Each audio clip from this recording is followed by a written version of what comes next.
Wednesday, and you're listening to the Klein Alley Show. This is Pantyhose Greg, and I'm here to tell you that the cost of living has gone up. Sorry. Klein Alley Show. 106.7 KROQ FM in HD Pasadena, Los Angeles, Orange County. This is the world famous KROQ. Oh, hell yeah. Welcome to your Wednesday morning here on KROQ. How the hell goes it? We are Klein Alley Show, and you are you. And I think everyone should be connected right now. Let's see. Allie, you there? Awesome. Hold on. Allie, are you there?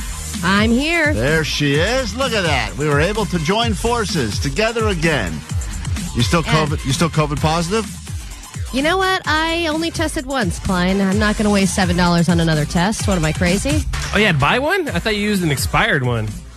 Well, I ran out of the expired ones, and then I ended up going to Target and getting actual COVID tests and purchasing them, which was a blast from the past. And then you can get free ones, but you have to get them mailed to you, and that takes a while. So I bought 3, and that's all I got. And you're saving the other 2 for what? A special occasion, or is that for your kid, or what are you saving them They're for? for my kid and for my wife, yes, so that they can still do the things that they need to do. Got But it was interesting because I was driving to Target to pick them up, and I had a mask on, and I'm in the car curbside, and it just felt like, whoa, this is like exactly like 4 years ago. Throwback. And then I rolled down the passenger window for them to put it in, and the guy asked me, why are you wearing a mask? Yeah. And I was like, whoa. I'm ugly. Yeah. Because I look like this. But it just felt like, wow, remember when it was so rude to do that? Yeah, that's so funny. Well, we were saying yesterday on the show, this is a very Alley move to get involved in a trend that's already way past. Just like when you buy all that stupid clothing that you think is all trendy, and by the time you get it from Shein, it's like not cool anymore. This is like a very Alley thing. Like, she's like jumping on the COVID train like 4 years after anyone was thought it was cool. I also just got these skinny jeans at Target. There you like go. them? She's right on trend, folks, huh? Keeping it together. Al, if you need us, we got a decent show planned for you today. Get you into KROQ's Almost Acoustic Christmas. You're running out of time. That show's on Saturday. And we got some VIP floor access for you coming up later this morning. The return of Petty Claims Court. If you're dealing with something small, petty argument with your husband, wife, boyfriend, girlfriend, roommate, etc., we could feature you on KROQ today. And who knows? Maybe just for joining us on the air, we give you some tickets to KROQ's Almost Acoustic Christmas. Yeah, don't you want to be in a enclosed space with me? Yeah, everyone's going to get up and give Allie big hugs. Yeah, big I want to hugs. be with all of you on the floor. We got breathing all over you. All that to get to on the show today. Kick things off with some Linkin Park, and then we will get into the exact show we have planned for you that will start with $100 of Allie's money. She'll be forced to play you, battle you from her own house. She is sequestered today. In quarantine. There's an old school term we haven't used in a while. And we got her $100 coming up as well. Go nowhere. Show will get good starting next. Right here, KROQ.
back. We are Klein Alley Show. Lots of ways to get involved. If you want to join us, the interactive experience over the next 4 hours, 800-520-1067 to call, to text to win $100 of Allie's money in moments. You can get on the phones now for that.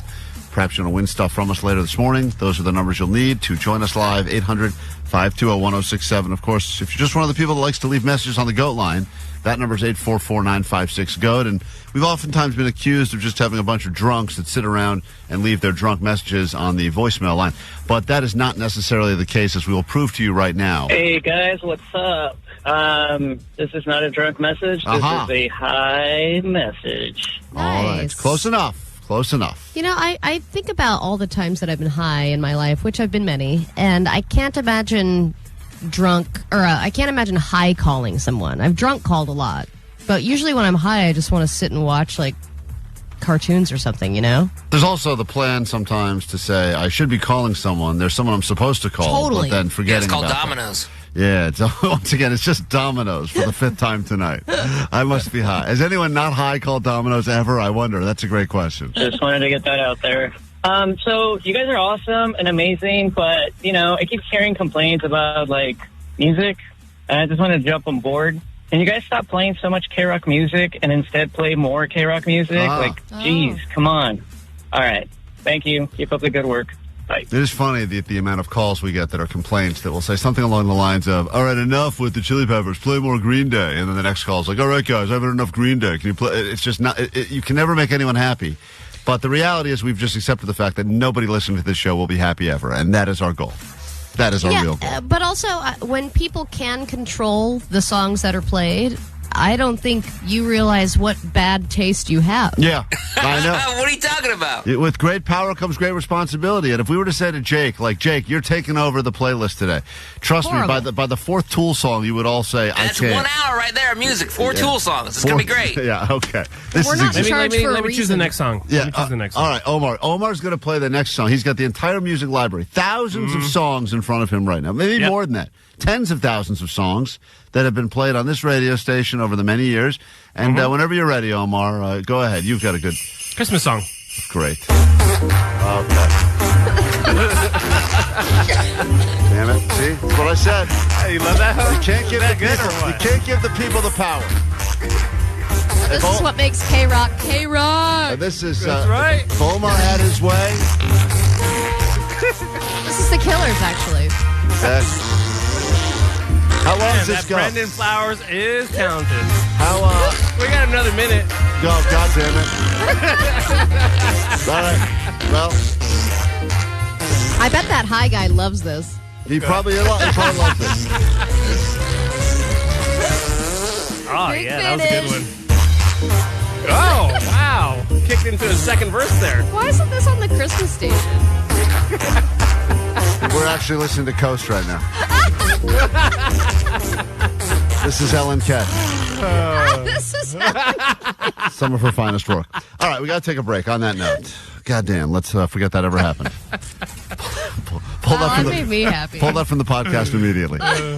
When we get back, $100. The very least we can do at this point is give you $100 for sitting through that. If you'd like it, call us 800-520-1067. 5 questions about stuff going on in the news.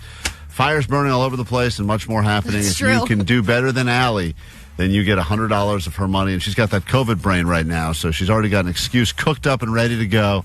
Omar, why don't you play us into break, and then we will come back with $100 of Allie's cash, and we'll do it next right here on KROQ. This was a different song. There's no farting in this one yet. Okay, great. Kind of an intro. Christmas. This is your last chance. Every hour on the hour from 9 a.m. to 7 p.m. Tickets on the floor to the 33rd annual KROQ Almost Acoustic Christmas. This Saturday, Kia Forum. Hey, what's up, people? This is Nick Hexum from 311. Hey, it's Billy Corgan from the Smashing Pumpkins. What's up, y'all? This is Jim from Jimmy Eat World. Hey, it's Jacob Noel of Sublime. Keep listening to KROQ. Hey, it's Beck. Me and KROQ are stuffing your stocking with tickets on the floor.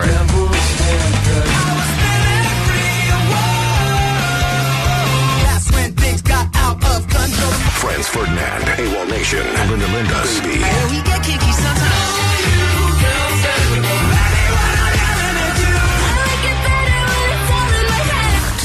the floor to the 33rd annual KROQ Almost Acoustic Christmas, presented by Gain. Tickets on sale now at Ticketmaster. Proceeds benefit Power Los Niños and Alwood Junior Youth Center. Brought to you by McDonald's. Satisfy all your cravings with the $5 McChicken or $6 McDouble meal deal at McDonald's. The 2020.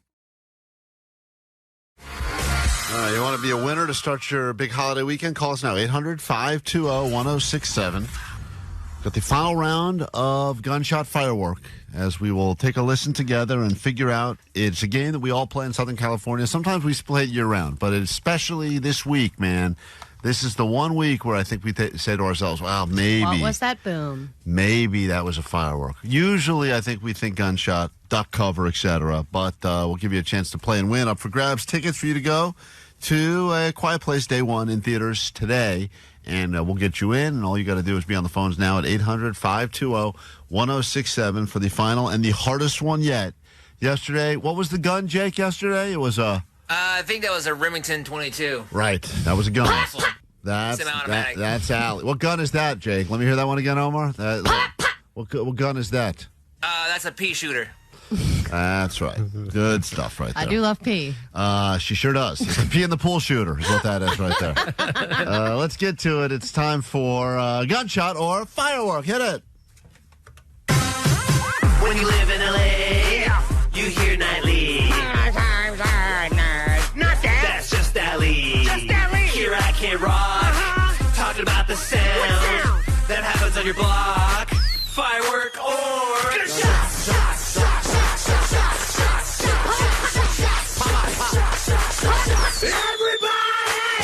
All right, let's say hi to 626. Get you in on the game right now. This is exciting because you get a chance to not only win yourself some tickets, but also bragging rights. And whenever neighbors come running and say, what was that? What was that? You say, I know, because I played the game on KROQ. Daniel, you ready for this? Yes, we did, guys. Sweet dibs. Listen closely. You only get it once. Need an answer quickly. Everyone can play along, and here it is. That was fireworks.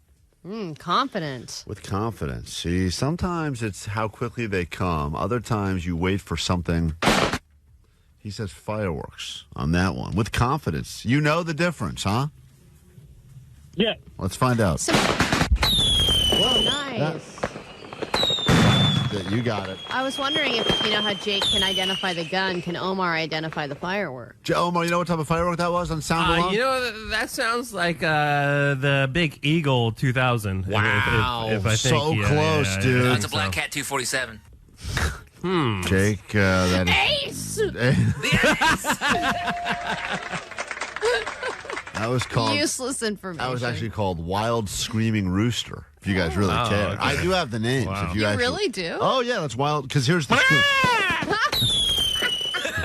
It does sound like that. Let's play a game. Is this Klein or a firework? Let's go ahead and see. Between your rooster screams and my pop-pops. Yeah, Omar, what would the 4th of July sound like if you're really on a budget and you're really trying to play... There you go. Get you ready for the holidays. That's a free one for you. Daniel, hang tight, buddy, and hold on, and thanks for listening, and thanks for playing, and enjoy yourself some tickets to A Quiet Place Day 1 in theaters now, all right? Thank you, guys. Thank you. You know, we were all talking about where we were going to be on the 4th, and Jake said he was over fireworks. Was that you, Jake? Yeah. I haven't been into fireworks for quite a while now. Do you feel like when you reach a certain age, you just kind of like every firework looks the same to you? Or is every single one awesome? Here's the thing I've noticed. I like a couple of things I realized that I have not grown at all from when I was 5 years old. For instance, if I hear an ice cream truck, even as an adult now, I think I hear it, and then I take a second to confirm that I'm hearing it. And then if I see it, I will yell, even if it's just me and no one's around, ice cream truck, like that. Like I'm like, and then I go, what the hell are you doing? You're an adult. You can go to the store and buy all the ice cream you want. Yeah. With fireworks, when I not so much hear them, but when I feel like I do see anything out of the corner, like unexpectedly, or I'll see something, at Universal Studios I'm driving by, or maybe sometimes like by the Hollywood Bowl they got fireworks, and I'll catch one. I have a second of like, oh, so cool, fire, and then I realize I also don't really care. Yeah. But I do get very excited in the second I see them. You also do feel that way about the Goodyear blimp. Oh my God, I sure do. That is so I've been with true. you when you've seen it, and you're like, there it is. I've almost- It's a Goodyear blimp. my And I'm God, like, really? okay. The Goodyear blimp? Who cares? I have almost crashed my car when driving And by. then he sends me videos. Yeah, and I'm like, I don't care about this blimp. There are three things. I get strangely excited things. when I see the blimp, and then I also don't care, but I just get excited when I see it. I'm like, that's the blimp! No, that carries over to me because I saw it like parked in its Yeah, hangar one when day, it's- and I was like, Katie, it's the blimp. And Yeah. she was like, okay. Yeah, I And know. was like- You dumbass. I was like, what have I done? Yeah. That is those three things. I get excited, but the excitement lasts for seconds.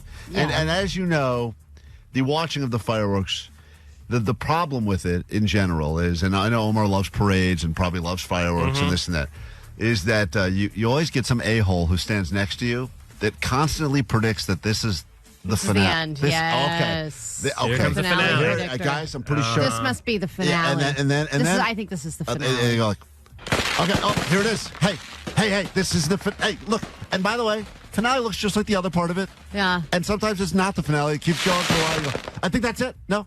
I think Okay, at this point that it's was a it? joke to them. They're like, let's make everyone think it's the finale now. Oh, here it is. Okay. Oh, guys, this is the finale. And then You see sometimes they talk about whether they talk about it, and they go, well, that was kind of a short show. Yeah, This it's is like the finale. Yeah, But whatever. that was only 25 minutes. We take ourselves a quick break. We're back in a moment. When we return, Friday Flex. You got anything worth bragging about? Now's your chance. Doesn't matter how insignificant it may seem. Quite a few people leaving their Friday Flexes on the GOAT line. We'll also open up these phones at 800-520-1067. If you want to get in on this, Friday Flex time, and we'll do it next.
$1067 phone's full right now because people want $100 of Allie's money. Easy money. We do it every morning right around this time. $100 up for grabs, and all you got to do is answer some questions about the news and do better than Allie. And every once in a while, we get some theme songs that are left on the GO line just for Allie. Some dude on a roof got to see her boobs. Let's find out if Allie knows the news. Ba-da-ba-da-ba-da-da-da-da-da-da. That guy really trailed off there, but that is a true story. Allie accidentally gave a peep show to some construction workers on the roof next door, and that guy said, mis ojos, and then fell to his death. And he is paralyzed now. That's very sad. Thank you. Let's say hi to Chris in East L.A. who would like a shot at your money this morning. Allie is quarantined, but this does not stop her from putting her money where her mouth is. What's up, Chris? Buenos dias. Buenos dias. Sally's got 5 questions. Well, she hasn't seen them yet. I've got the questions. You'll get the chance to answer them. Then she'll get the same chance to answer the same questions. If you do better than she does, she will give you $100 cash money. You ready? Ready. All right. Let me go ahead and unplug her so she cannot hear this. And your round, Chris of Allie Knows the News, starts right now. Allie Knows the News. Local Mega Millions winner is now suing Mega Millions, but for what reason? Oh, he's suing for both halves of the jackpot. Question number 2. Megan Fox, Machine Gun Kelly just recently announced that they're expecting a baby together. Now there is a new evolution in their relationship. What is it? They're twins. Question number 3. Jack White publicly just wished to a happy 50th birthday, surprising some. Wait, can you say it again? I'm sorry? Jack White just wished to a happy birthday, surprising some. Mike Shinoda. Question number 4. A judge has just rejected the sale of what to The Onion? The Onion was trying to buy something. A judge has rejected the sale. What was The Onion trying to acquire? The Onion? Like the vegetable? No, not the vegetable. The satire news source, The Onion. Just one random onion. But you can answer the first way as well. I would love to hear your answer for that, too. You're trying to buy the carrots. No, Trying I'm to buy kidding. the carrots. That's a good answer. No. I think they were trying to buy Daily Mail. And finally, yesterday the Malibu fire was at 1,800 acres. How many acres is it currently today? This fire is growing rapidly. What is the current acreage count of this fire? I think it's like 24,000 acres now. 24,000. I'll write that down. All right, hold on. Let me get Allie back hooked up into the show. That's Chris. Allie got the same 5 questions for you. Let me make sure she can hear us. She's got the COVID right now. Once again, retro. Bringing it back. Last year, you were talking about all those old school pirate viruses that were coming back, like scurvy and all that stuff. And now you're bringing back COVID. It's unbelievable. We go to question number 1. Allie, you're battling Chris. It'll score it at the end. Hey, we could all use another quarantine, don't you think? Nah, not really. I don't know. Being in your own room, watching your own shows, pretty great, Klein. If your name is Poogers, I can understand why you'd like that. Question number 1. A local Mega Millions winner is now suing Mega Millions, but for what reason? I think he says he bought both jackpot lottery tickets. Yeah, it's a crazy story. We'll have to get into it later, but both of you are the correct answer on that one. The unclaimed ticket at the Chevron in Encino, this guy claims that it's not enough that he won half. He also says he has the other ticket. What kind of idiot buys the same lottery ticket with the same numbers? I mean, what I know, an idiot. seriously. But anyway, you guys. That's something you would do. But I think there were that. 2 different jackpots, right? No, it was the same jackpot. There was 2 winners, so he only got half because they were waiting for the other winner to step up. And now he's saying that he also has the other one. Go to question number 2. Tied up 1-1. We go to question number 2. Megan Fox, Machine Gun Kelly recently announced that they're expecting a baby, and now there's been a new evolution in their relationship. What is it? I was right. They're breaking up. Yeah, Allie called it 2.5 years ago, but she finally was right. That relation just goes to show you how much kids really screw up a relationship. Everything's going fine. Someone gets pregnant. Now it's time to call it quits. That is correct. Allie goes up 2-1. We go to question number 3. Jack White just publicly wished to a happy 50th birthday, surprising some. Who's surprising? Such an easy answer. I'm shocked no one got it. I know. It's only an easy answer if you follow Jack White. It's an easy answer if you know anything about. It's really not that difficult of a question. I mean, I'm surprised. All right. Donald Trump's son. That would have been surprising because of how much Jack White hates Donald Trump. But no, he wished his Meg White. Why is that surprising? Do they have some sort of feud? Well, there was no public communication for a while, I guess, and there was a lot. No public communication. So, well, anyway, that's news. I don't know. It made the news feed. Jack White wishes Meg White a happy 50th birthday. Why is that news? Wouldn't be news if they were talking every day. Go to question number 4. I call it now. They're going to get back together and get married. All right. Allie's wrong. 2.5 years from now, you're going to be saying she was right. Question 4. A judge has just rejected the sale of what to The Onion? Rejected the sale of pictures? Meg White. Incorrect. The Onion was attempting to acquire InfoWars, and a judge thought that would not be okay, and he has shut it down. We go to question number 5. Allie's still up by 1. Here we go. Yesterday, the Malibu fire was at 1,800 acres, uncontained. How many acres is it today, currently? Katie's been watching this nonstop, and I can't remember. 3,600? He guessed 24,000. He was a little over. 3,800, Allie. You are closest. Okay. All right, well, Chris, you put in a decent effort. Unfortunately, at least for you, Allie reigns supreme for now. And what must you shamefully admit over the airwaves of KROQ? Poogers, nose, and you. Get better, Allie. Thank you. Oh, she'll get better, all right, because someone on the text line says, I wonder if Allie can drink enough moon water to make her healthy again. It's not a full moon. I'm not making moon water, dum-dums. She calls us dum-dums, and she's got buckets of water collecting moonbeams every night so she can drink it.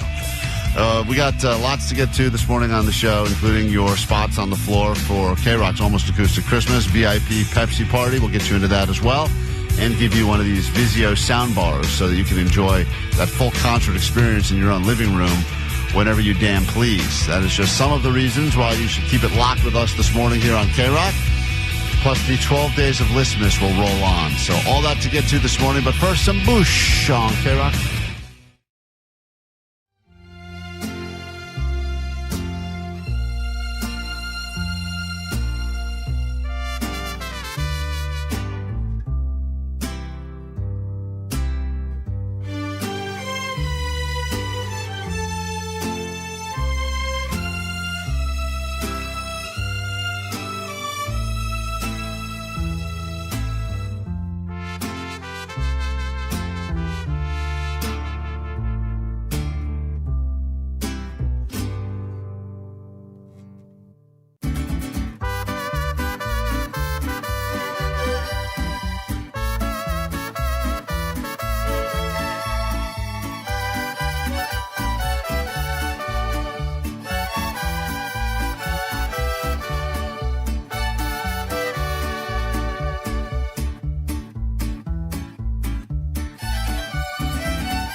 Yesterday, you guys accused me of being an idiot, and you were not necessarily wrong. But I will just let you know that I crushed the international potluck that I was forced to attend at my kid's school.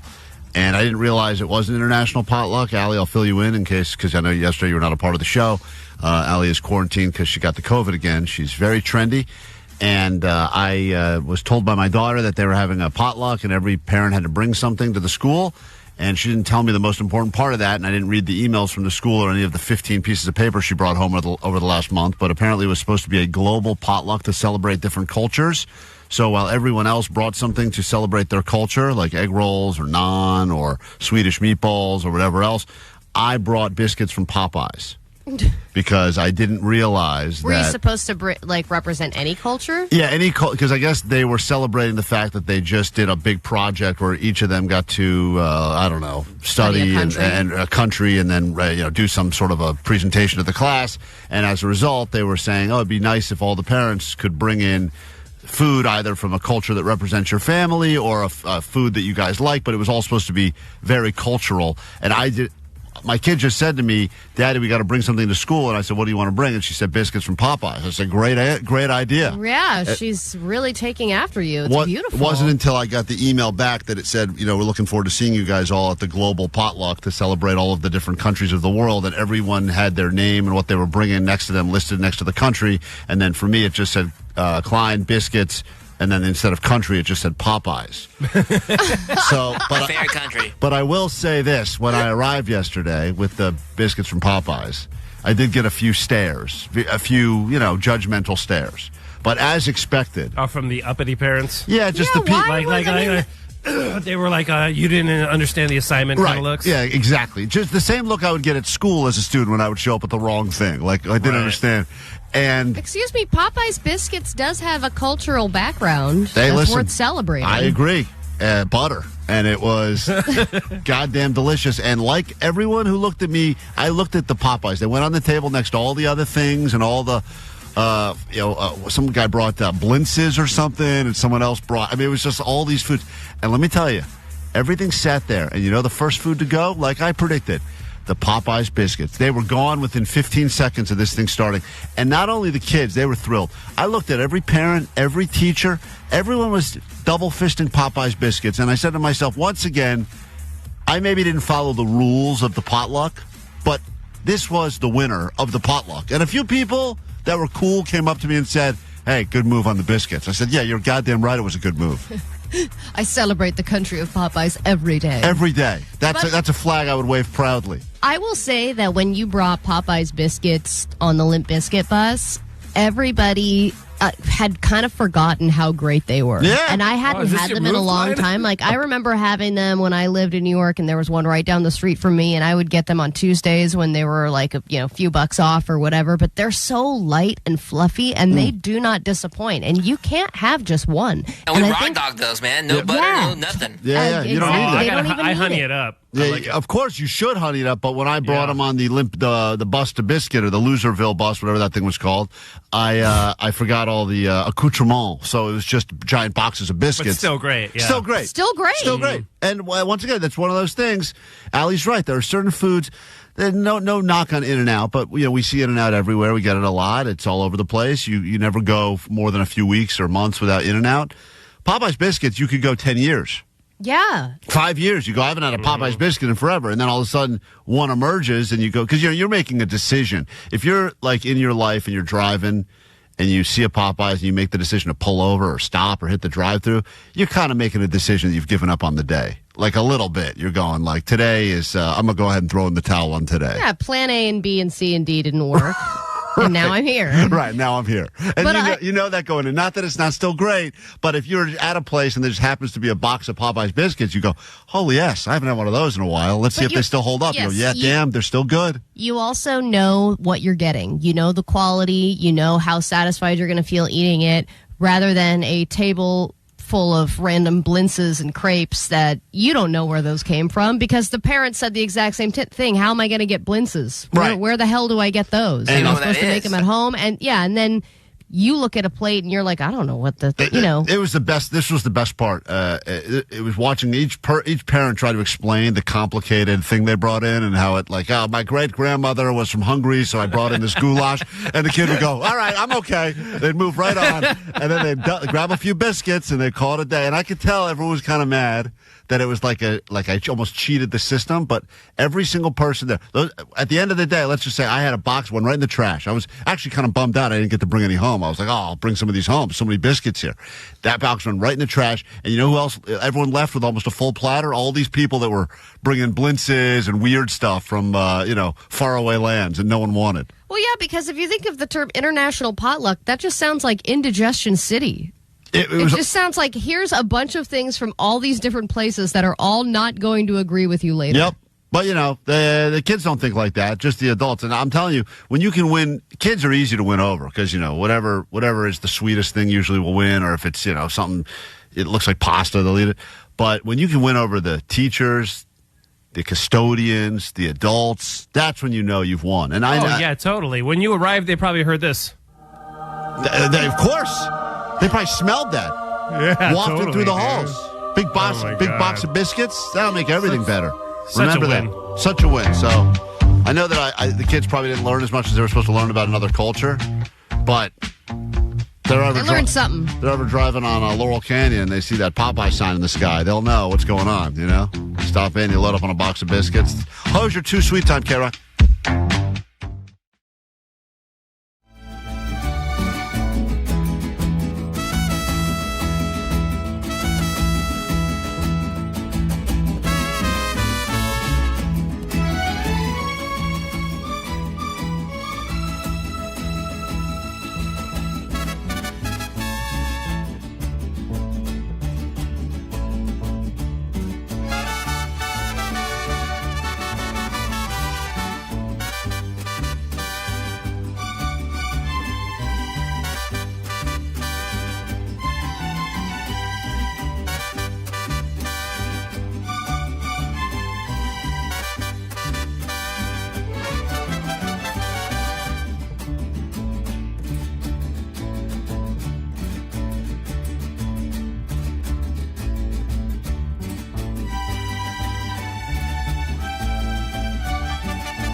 Klein Alley Show. You've been waiting around for your Almost Acoustic Christmas tickets. Well, fear not, we got them for you today. At 9 a.m., you'll start winning tickets every single hour on the floor, but you don't have to wait that long because we'll have a pair before then to give you this morning as well. Just keep on listening and be ready to call us, 800-520-1067. Petty Claims Court will be happening later this morning as well. A relationship hangs in the balance. Will they stay together or break up forever? You will determine because you got jury duty today. In a good way. That'll be coming up a little bit later this morning, but we'll take our first look at what's happening in the world with your ADD news. She is recovering from COVID. She may or may not be double-line positive right now. We're not sure. She said she feels better. Al, you feel better today than yesterday? I feel 100% better than yesterday. So I'm still at like 50, 65%. Right, but you think that if you continue this progression, you'll be feeling 80%, which is the best we could ever possibly feel by this weekend? I believe so, yeah. You think you will be at Almost Acoustic Christmas? Because if not, we need to find another person's outfit to make fun of. No, I will 100% be there, and I will wear whatever you want me to wear. Oh, boy. Oh, cool. Really? I like that. Allie in the hazmat suit walking around the forum. That sounds fun. We'll take a quick break. We'll come back with the news and more next. Klein Alley Show. The world famous KROQ. KROQ.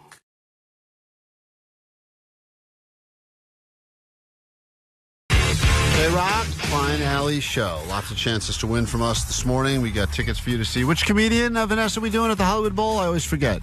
Ricky Gervais. Ricky Gervais. So we get Gervais? tickets to see Ricky Gervais at the Hollywood Bowl. That's coming up a little bit later this morning.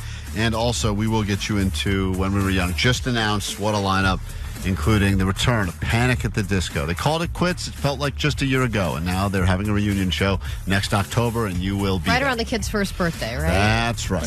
So Allie is about to die. No, it's not necessary. Well, according to the medical advice that I was given. I thought someone told you yesterday, hang up and call 911 immediately. So, I think medical advice is a little bit overrated, depending on the thing that you're getting advice from for. someone you meet in an elevator, sure, but from a medical professional, that's not really medical advice. Look, that's them doing their job. Okay. Yes, hello? They're doing their job. Yes, of course. According to the little, tablet that's in front of them that's saying, click here, okay? If they say this, send them to the emergency room. No, it's not according to the Correct me if I'm wrong. You've been sick for now 11 days? 12 days? This is day 10, actually, Omar.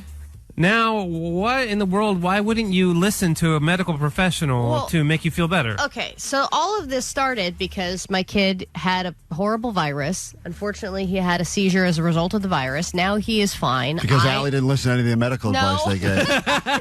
So that's why his situation... He'll be fine. Yeah, his situation worsened quickly. Then that was me calling 911. That is an emergency, right? Yes. The ambulance showed up and everything. They took us to the hospital. This is now me being sick for 10 plus days.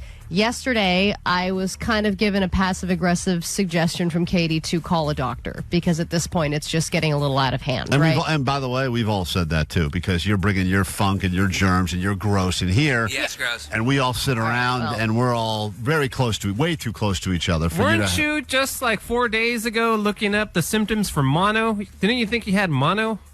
Yes, but that's past now. I don't think I have it because there are some of the symptoms. I'm getting new ones and other ones are going away. It's always changing. You're one of those people that are hopping on WebMD and think they know better than the actual doctor. No, doctors go to school for a long time, right? Long time. They're probably still in debt. So what I did was I decided, all right, I'm going to call the nurse hotline and just get some medical advice, okay? And let me just start by saying... What do you say like that? Medical advice. Yeah, you sounded so... What the hell? These are professional nurses, Allie. They know better than you do because they deal with idiots like you all day, every day. Yes, but all of us have ignored medical advice at one point or another, whether it's on the back of a bottle of something or hey, don't drink on this medication don't walk because this might... First of all, Allie, that's not medical. The back of the bottle is not medical advice. That's yes, it is. Instructions for how to take the medicine. Yeah, That's and not it's advice. and it's their advice that you don't drink while you're on these meds, but everyone Advice does is it. like a friend who says you should wear some of those socks when you fly so you don't get blood clots in your. That's like advice. All right. You're talking about rules. I call the nurse hotline and they say, all right, what's going on? And I say, well, I've been sick for 10 days almost now. And what are the main problems? I'm like, well, I've got this swollen throat that seems to be getting worse, and it's kind of tough for me to swallow. I still can't taste or smell anything. I've had a lot of nausea. I'm getting headaches. There's all this stuff I'm listing off, right? You're a real catch. Is And that what they- they said? Sounds terrible, man. Yeah, there's a lot going on. But the body aches have gone away, so that's a plus. And then I said, I think, they said, what's the worst symptom, the one you're most worried about? I said, well, the throat is kind of, concerning, considering, if I'm talking for long periods, my voice gets tired and it's hard for me to swallow and it's getting really unenjoyable to eat. And also who your mom is. Yeah, the throat goat. Right. So yeah, you're the next I did in name line. drop her. Yeah. If you have a bad throat and you're next in line to the throat goat, it's embarrassing to your whole family Exactly. creed. They think I'm incompetent, my whole Right, family. right. I can't face them at Thanksgiving. Right. So then she goes, all right, well, has your sore throat gotten worse in the last 24 hours? And I said, yeah, actually it has. Yeah. Thanks for asking. Good advice. Bye. And I'm thinking, like, yeah, I guess it's gotten worse. So she goes, go, clickety click. My advice to you is to hang up with me and call 911 right now. And I was like, whoa. Hold on a second, lady. You already used your 911 call I this have week. already called 911 a week ago, and that was going to, the whole experience is extremely expensive. I had to get an ambulance. Right.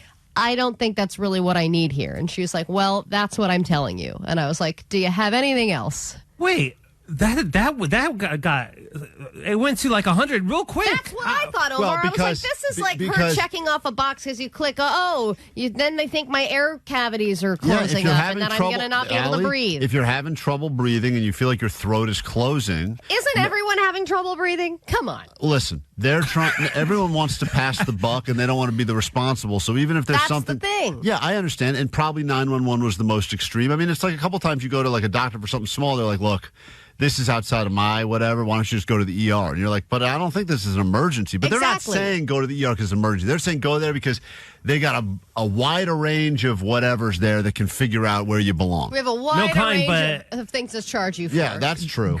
Going to the emergency versus calling 911 is very different. Like calling 911 is such a state of urgency. That's shocking And to I me. feel that like they if would I advise called give you that 911, advice. they would laugh at me. Well, at least saying you'd my get- nurse at least hotline you'd- told me to call you At least guys. you'd hear laughter. But Yeah, finally. so then I said, all right, That's a good one, Allie. You found your sweet spot. So then I finally said- found that audience you were craving. I said, Miss, I'm not going to call 911. And she said, okay, then I need to read this statement to you that you are refusing my medical advice. I said, all right, read away. So she reads the statement, and then she goes, do you understand? I said, yes, I do.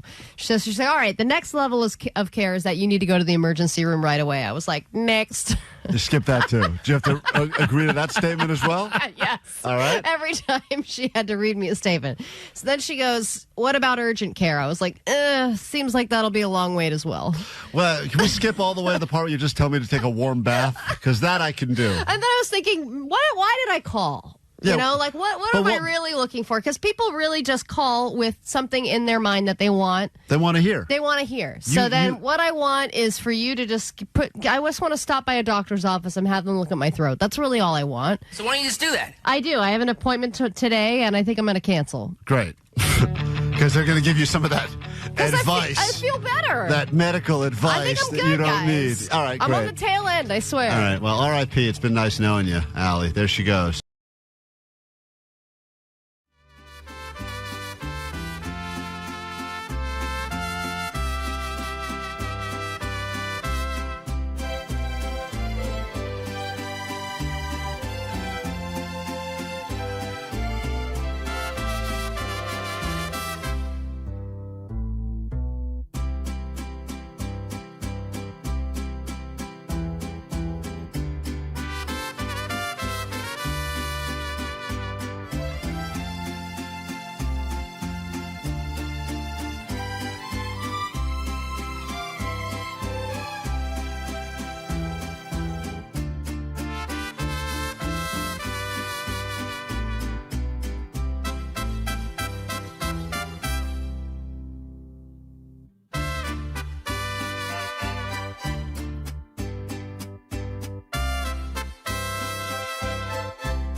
back with your Klein Alley Show. Got your acoustic Christmas tickets coming up a little bit later this morning. Allie will deliver the ADD news in a moment. And I think people are thrilled that Allie's back today to do the ADD news because yesterday we gave Vanessa a shot at it. We gave Johnny a shot at it. We gave Jake. I heard. Jake got a shot at it as well. Yeah, everybody was saying, you guys need to do more better. That is so true. In fact, this guy made a good point. I think you should hear this, Allie, because it lets you know how much you were missed. Hey, so I know Johnny didn't really do the best job yesterday with the ADD news, but at least he wasn't, picking his nose and eating his boogers like Allie. I bet she's eating her COVID poogers right now. Okay. You're gross, Allie. Okay, bye. All right, on that note, let's get to your news. Grab your Adderall. It's time for ADD News. Ooh, a quarter. I'm rich. Rich, I tell you. All right, Luigi Mangione. He is a valedictorian, an Ivy League graduate, an engineer, and a world traveler who is probably crushing it on Tinder, and now he is a murderer. Long way to fall.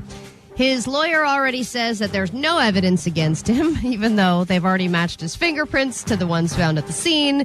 And when you have a manifesto at your house, kind of open shut, in my opinion. The McDonald's where he was found now has their review page scrubbed because of all the reviews about rats and the McSnitches get McStitches and what have you.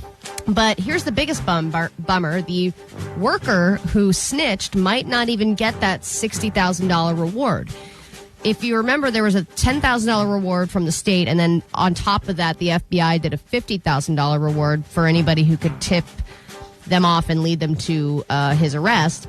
But for the state, you had to call the Crime Stoppers tip line. So if you called 911, it might not count. That's BS, man. I'm very curious about anyone listening that has ever received a reward for something, and maybe that was a lost, found, even a dog, pet. or yeah. But I mean, the ones that are the sweet rewards are like looking for this suspicious person, and I think that is what motivates people to actually start, looking up from their phone, looking around. If I find this guy with a mustache and the weird sunglasses, maybe that's worth $10,000 to me, or $15,000. Has anyone actually, in real life, received a reward because of a tip that they gave? I'm very curious about that. If that's you or someone you know, please let us know. Definitely, because if you even are on the lookout and able to recognize a person from a picture or an alert on your phone or something, good for you, because I see all of those pictures, even pets, and when I get those phone alerts and stuff, I just keep going on with my life. Don't you? For the most part, yes. But when the reward gets big enough, because I remember this one, when they were looking for this guy, and it was embarrassing to the NYPD that this guy kind of shot someone in the middle of New York City and then escaped. And so, of course, when they raised the reward from $10,000 to $50,000, all of a sudden you got people going, hold on, let me go ahead and keep an eye out for this guy. But but the reality that the guy called the wrong 800 number, he called 911 instead of the 1-800-TIPSTER number. Well, it was like you also had to call Crime Stoppers and give them the unique code for that case in order to leave the tip for that specific crime in order for it to count. But then the FBI one, you only get paid if it results in a conviction, and even then they have to review it, pass it on to the Secretary of State. They have to sign off on it. So even if this person does get paid, it's going to take a really long time. All right, just in time for the end-of-year burnout, coffee prices are higher than ever, and they say it's because of record drought and record rainfall, which I don't even know how both can happen at the same time, but specifically in Brazil, I mean, that's where all the really good coffee is in South America. And it seems like the last time they had coffee prices this bad, it was in the 70s, and it was the same exact climate. And they said it's not going to get better anytime soon. So, there's a lot of coffee shops like Starbucks, for example. They're trying to, right the ship. They're trying to make the customers happier, but it probably won't be through price drops. So they're saying that now the average cup of coffee, I think they say, has gone up something like 30%. And it's going to continue to climb. Yeah, it's like $3.44 a pound for coffee right now, like for the wholesale. And as a result, and it is very true that the concept, because as I'm looking now to get some people, gift cards for the holidays and stuff, I used to think, for the people that aren't that significant, but you feel like you got to give them something, I used to think a $20 Starbucks gift card was like an acceptable something. Now I feel like that maybe gets you 2 cups, maybe. Yeah. So now I'm thinking, is that even enough anymore, or should you just go completely move away from coffee? That's like a great gift when you just don't put any thought into it. And you're like, eventually someone will use it. Like, they'll find this in their car and they'll be like, oh, good. I just don't have to pay for my coffee today. No, you're so right, because even giving a gift card for anything now, even somebody who's a friend of a friend or whatever, don't you feel like $20 is just kind of sad? Well, then don't open the gift card I got you for holidays. Well, That's how but you don't feel. you feel like that doesn't buy anything anymore? It depends on what it's for, because the reality, if you're trying to get someone like a Chipotle, $20 gets you a proper lunch right there. That's a lunch with just enough left over for not a lunch. It's kind of it's a frustrating amount, to be completely honest. So I want to know if you would ever do this. You know, there's the concept of sleep divorce. It's been around for a little while, and a lot of couples say that they swear by it. If you sleep in the same bed and you have different sleep habits, whatever, sleep divorce, i.e. sleeping in different rooms and different beds, could save your relationship. But there's this married couple that has a whole new system, and people are wondering if they should try it. They do separate bunk beds. So they can sleep in the same room, but they have beds on top of one another, so they feel like they can still get that intimacy, but they still have their own sleeping situation. Bunk beds are not comfortable, though. They said they purchased queen-size bunk beds, and they said this has saved their relationship. Queen size, wow. There's something going on with that couple. I mean, because I get it. I know that it seems that's probably more space, smarter use of space than if they were to go side-by-side beds, like old-school style. But they said that space was a part of it, because I don't think they were able to get completely separate rooms. But they said, especially because they have like pets that sleep in the bed, and they're like, now if the pet can just go up or down, and then I can just kind of spread out. But then if they want to have sex, they can just climb up the ladder, I guess. Yeah, I don't know how intimate and hot. It seems very. Like, look at me, and I understand that many people have attempted the sleep divorce thing, and every once in a while, when I end up passing out on the couch watching a show, I feel like I get great sleep, and then I got to go upstairs to the bed, and we get up early in the morning, so we're always waking up the people we sleep next to, but for whatever reason, that seems to be better than the concept of climbing up and down an effing ladder every night. I would kill myself if I had to climb up and down a ladder every day. I know I would have a head injury within weeks. Would have a head injury. Hey. Klein Alley Show. 106.7 KROQ FM in HD Pasadena, Los Angeles, Orange County. This is the world famous KROQ. Just after 7 o'clock. Welcome to your Wednesday morning on KROQ. How the hell goes it? Live interactive fun for you and yours at 800-520-1067. Hello, Net Bangers. Welcome to the live stream. If you want to watch what's happening here in the KROQ studios, you're more than welcome to follow along on KROQ's YouTube channel, and we are streaming there and apparently streaming elsewhere as well. In fact, I was unaware of this, Allie, but the GOAT line always keeps us very honest around here. Hey guys, Sweet Dibs. I'm a podcast listener. Just wanted to let you guys know. I think you guys already know about it, obviously, but with the YouTube stream that you guys are having, I think you should plug the Twitch stream more on Twitch, because I didn't even know that was happening, but apparently there's other ways you can enjoy this. So wherever you got your eyes, wherever you're plugged in, you can check out the show. You did know that, Klein. You've been told many times. Oh, I thought they pulled the plug on that. I thought that was done. No, I guess it's still happening. Wow. By the way, there was a lot of comments on the text line about what is the real value of a gift card these days. 626 said 50 is the new 20. And 50 is the new 20. More than doubled? Yeah. So 50 for the person. I'm not talking about a close relative or a close friend or someone that you really. I'm talking about those kind of the bottom of the barrel people, the obligatory gifts you got to give this time of year. The ones that are on the bubble, you're not even sure you're going to get them a gift. So just like where the valet, $1 now became $5, you're saying that on the gifts, 20 has now become 50 on the gift card? Yeah, and 213 said, though, $25 In-N-Out gift card, nobody is mad at that. Like, no matter what, In-N-Out still has a lot of good value, so if you're going to get a cheap gift card, that's the one to get. Yeah, I mean, I guess if you got to figure out what is the gift card for, and then does the price match the gift card? Match the gift card. I mean, I still think, I know it involves zero thought and zero effort, and maybe that just sums me up, but it seems like you do the Amazon gift card, any denomination, someone will figure out a way to use it, right? Because that's... Yeah, but that's not very satisfying to redeem. Like, $25 putting it on Amazon, and then it's like, boop, it just... You don't get to hand that to anybody. You don't even, you mindlessly click so much on Amazon that I don't even think you realize you have a gift card. Well, anyway, if that's true, I gotta go return a bunch of $20 gift cards and get some other $50, the new 20. That's crazy. I mean, that's really inflation right there. I'm not saying that people don't deserve it. It's nice, but I've said I've said 0 words ever to the mailman, but I feel obligated to give him something every year because you don't have to get him a $50 gift card. Well, you just said it. You just said $20 ain't doesn't cut it. Not for the mail person. But that's what I'm talking about. I'm talking about the bottom, lowest tier person you're giving. You hear gifts that, to. Mail carriers? You are the bottom. You're as bottom. low as it gets. In my family, you are as low as it gets. You and then distant cousins in that order. My Cam on the world famous KROQ. Good morning.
KROQ, Klein Alley Show. I'm in the KROQ studios now. Allie's in her house, quarantined, because she's back with the COVID, and yesterday she got to take an official sick day. Yes, but what I learned is that sick days mean different things to different people. And when you say I'm going to take a sick day, what does that mean to you? Does that mean you're going to hole up in your room, kick your feet up, watch crappy TV all day, and eat soup? I think if I've ever taken an actual sick day, it's because I was lying about being sick and I was somewhere else. If I've ever, Klein usually comes in when he's sick. Yeah, if I'm sick, I'll be here because I don't want to. I don't want to waste my. But if I'm like quote sick, that means I stayed in Cabo for an extra day. Right, exactly. but in this case, I was sick and took a sick day. Yeah, well, you don't know how to play the system, you loser. Well, it's days before Acoustic Christmas. I don't want to go in there and infect everybody with COVID days before, a really big day for KROQ, exciting day. Yeah. That would be one of Allie's greatest mushes to date. I mean, she's mushed so many wonderful things, but the idea that she could mush an entire concert 33 years, 33 that I could be the super super spreader for a 3-year-old virus that no one cares about anymore. Right. But I also, after I woke up and kind of got some rest, Katie was like, so what are you going to do today? And I was like, well, aren't I just supposed to rest? And she was like, oh, I guess I thought you were going to kind of clean the house a little bit. And I was like, damn, what? Are you serious? But in my plan is I was like, okay, well, after I get up and get some rest, I should work. I got to catch up on work. This is a chance to catch up on some stuff, from a work standpoint or even Christmas shopping. Like, it was catching up on stuff. In my mind, that was how I was going to spend the sick day. And then she but in gets her home mind, and she's like, my sick day should be spent. Let's go. Come on. Dusting. Let's go. Yes, exactly. Just power washing the bathroom. How'd the rest of that conversation pan out? Well, I kind of gave it, I guess Cinderella will start in the guest room or whatever. And then she was like, no, you should rest. Like, she went back to like, no, okay. I'm just kidding. And I was like, but are you kidding? I think she floated that idea. And then when I got mad, she just kind of backed off and was like, nah, you rest. There's something that sounds really great about just laying in bed all day and doing truly nothing. And by doing nothing, it means that you can't even fall for the trap of you're on your phone. Oh, check the email, because then you will end up, quote, doing work or getting involved in other stuff. You could argue that's still resting. I mean, if you're laying in bed, if you're laying parallel, you're resting, even if you are, quote, doing work. But the idea that you're just going to binge watch a bunch of shows or be like, hey, I never watched this show that everyone says is good. I'm just going to go ahead and go plow through 4 seasons in one day. Something about that does sound awesome. It sounds awesome. And I had that in my mind. I was like, I should just lay in bed and watch the Great British Bake Off. Like, that sounds like a great use of my time. And then I ended up working, doing this and that, and then eventually I was like, oh, the day's gone.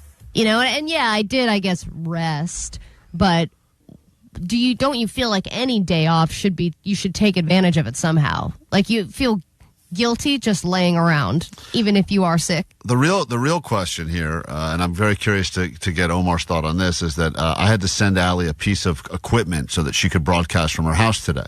Right. And she was going to come and pick it up. Now, Allie and I live not too far from each other, but with traffic, it could take an hour. I mean, it could be 20 minutes, could be an hour. Could be an hour. Yeah. And I said to her, she kept trying to figure out a time to come over to my place. And by the way, I didn't want Allie to come anywhere near my place, most days of the year, but especially right now. Okay. And she's trying to figure out what time would be best. And I said to her, look, I can just send it over with Uber Courier. I can Uber the equipment over to you. You don't have to go anywhere.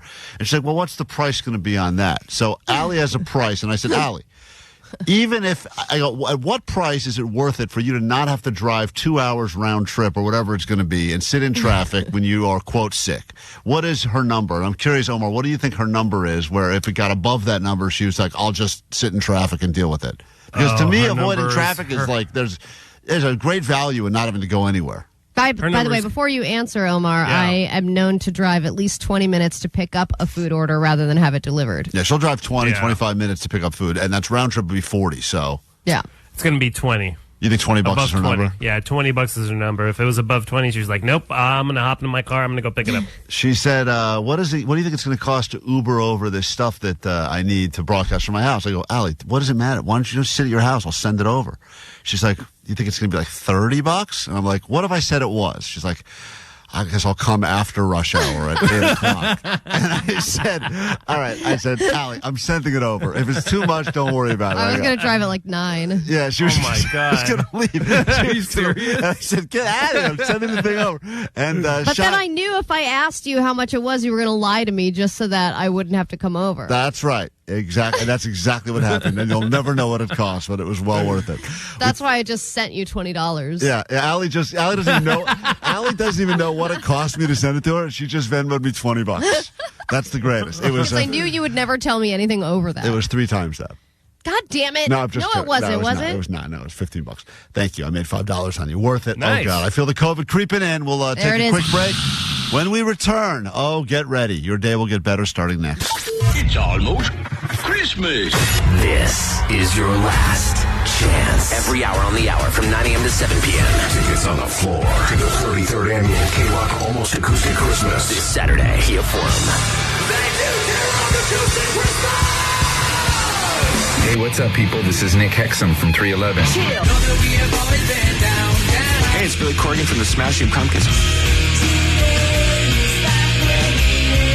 What's up, y'all? This is Jim from Jimmy Eat World. Hey, it's Jacob Noel of Sublime. Keep listening to KROQ. Hey, it's Beck. Me and KROQ are stuffing your stocking with tickets on the floor.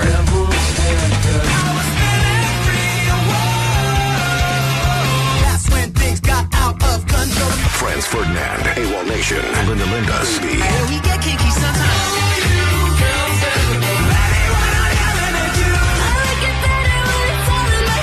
Tickets on the floor to the 33rd annual KROQ Almost Acoustic Christmas, presented by Gain. Tickets on sale now at Ticketmaster. Proceeds benefit Power Los Niños and Alwood Junior Youth Center. How would you like to live forever?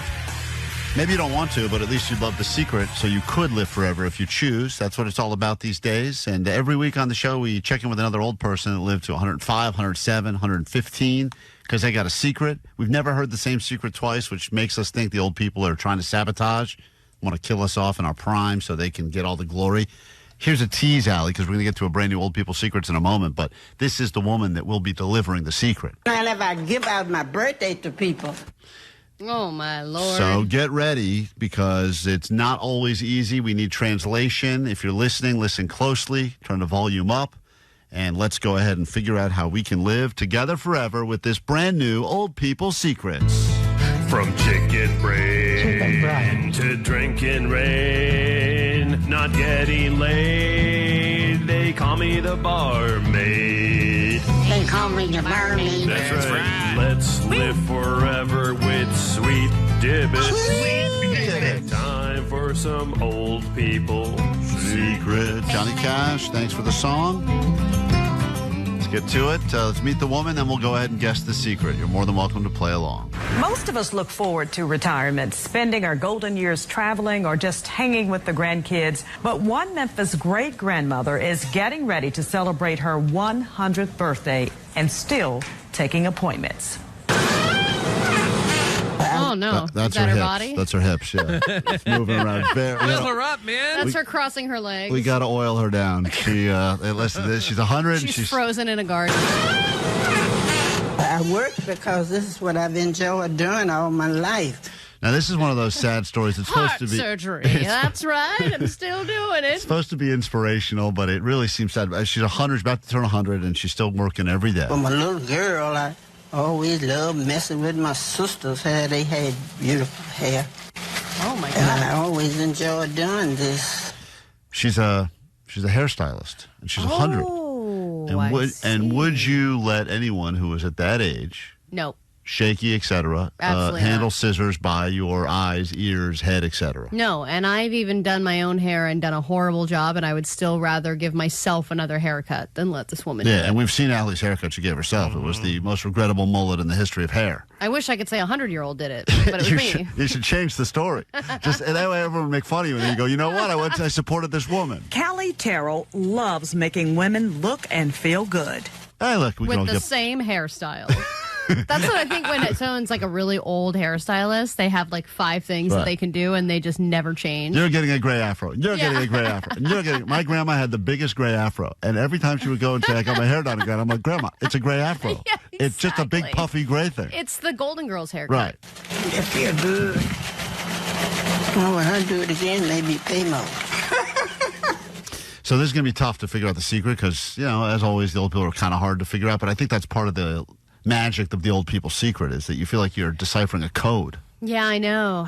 It's So like here the we Da go. Vinci Code for old people. Here's just a little bit more about her, and then we'll lock in on what we believe her secret is. Mrs. Terrell now only works to keep busy and to satisfy a few longtime customers like her daughter, Inez. She's 99 years old and anxiously awaiting her 100th birthday in November. That's so tough for her daughter.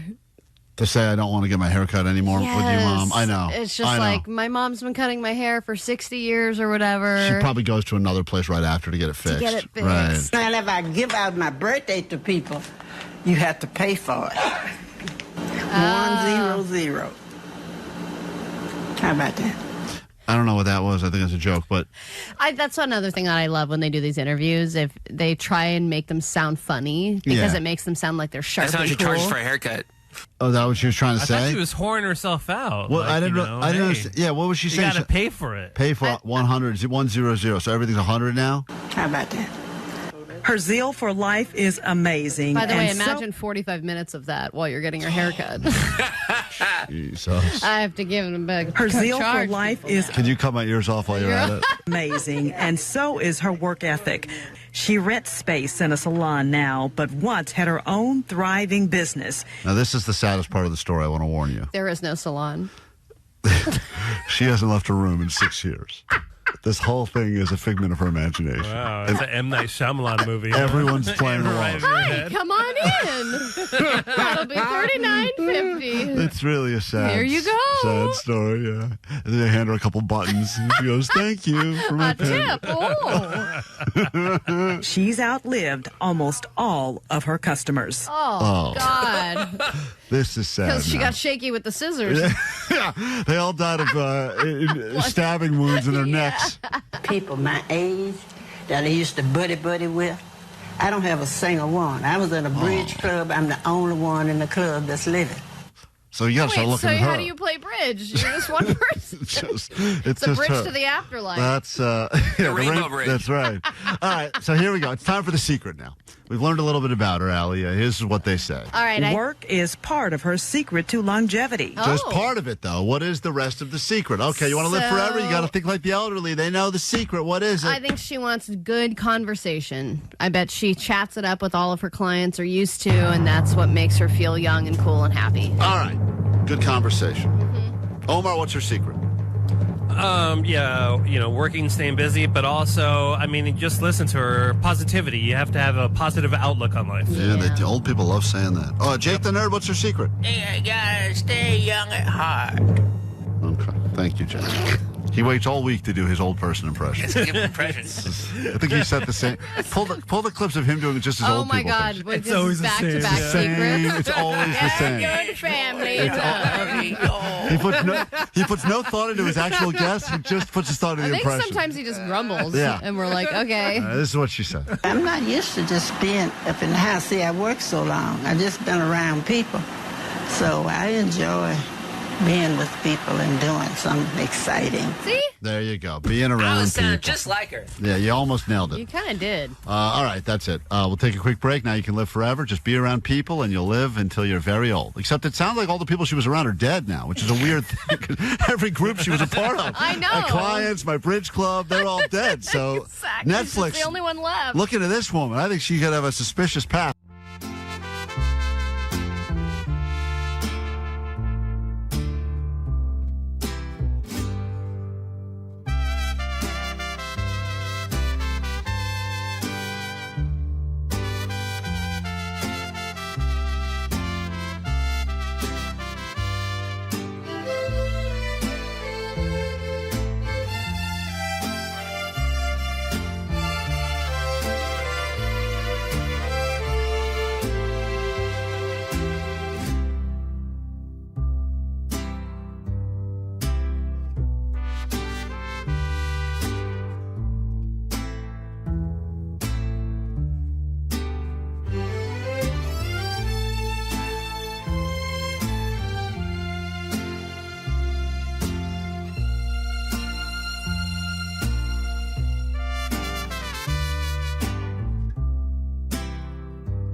your Klein Alley show.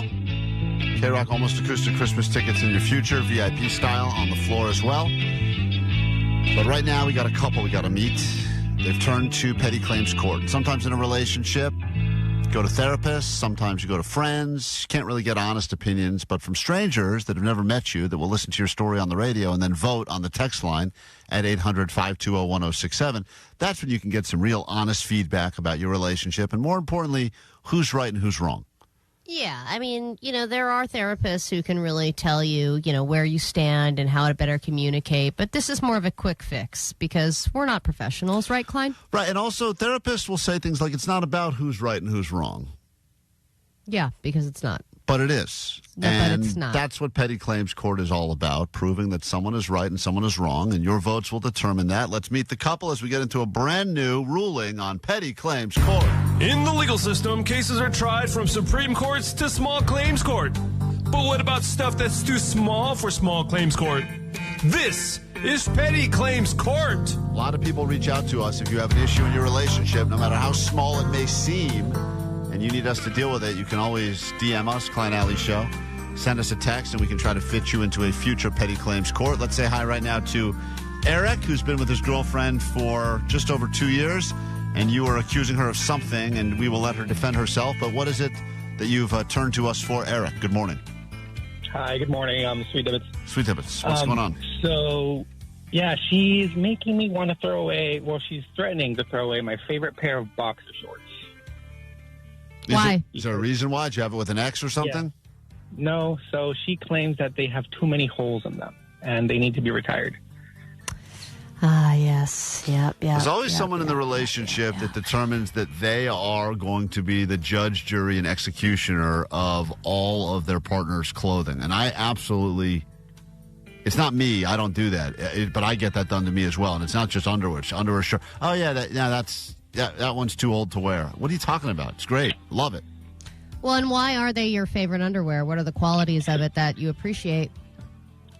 There's just so many. They're comfortable. They're my emotional support underwear. They fit. They've been there with me through hard times. So I just feel like I'd be doing a disservice and throwing them away. Every guy's got at least a pair of underwear that they know are not they're not in fighting shape anymore, but for whatever reason, they have fond memories and they're comfortable, and maybe you only wear them when it's laundry and all the good pairs or the newer pairs are being cleaned, but you just don't want to chuck them. And I get it. I got probably one or two pairs like that I would feel weird wearing in public around other people, but I would have no problem hiding underneath a pair of pants.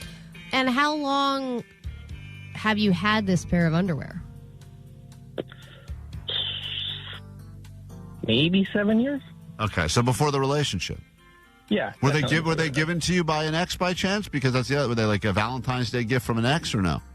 Actually, no. My mom got them for me. Okay. Aww. Let's bring on your girlfriend Claire, who apparently, I bet you if you know about this, I bet you she's chucked some other stuff of yours you don't even know about yet. Hey, Claire, welcome to KROQ. Welcome to Petty Claims Court. How goes it?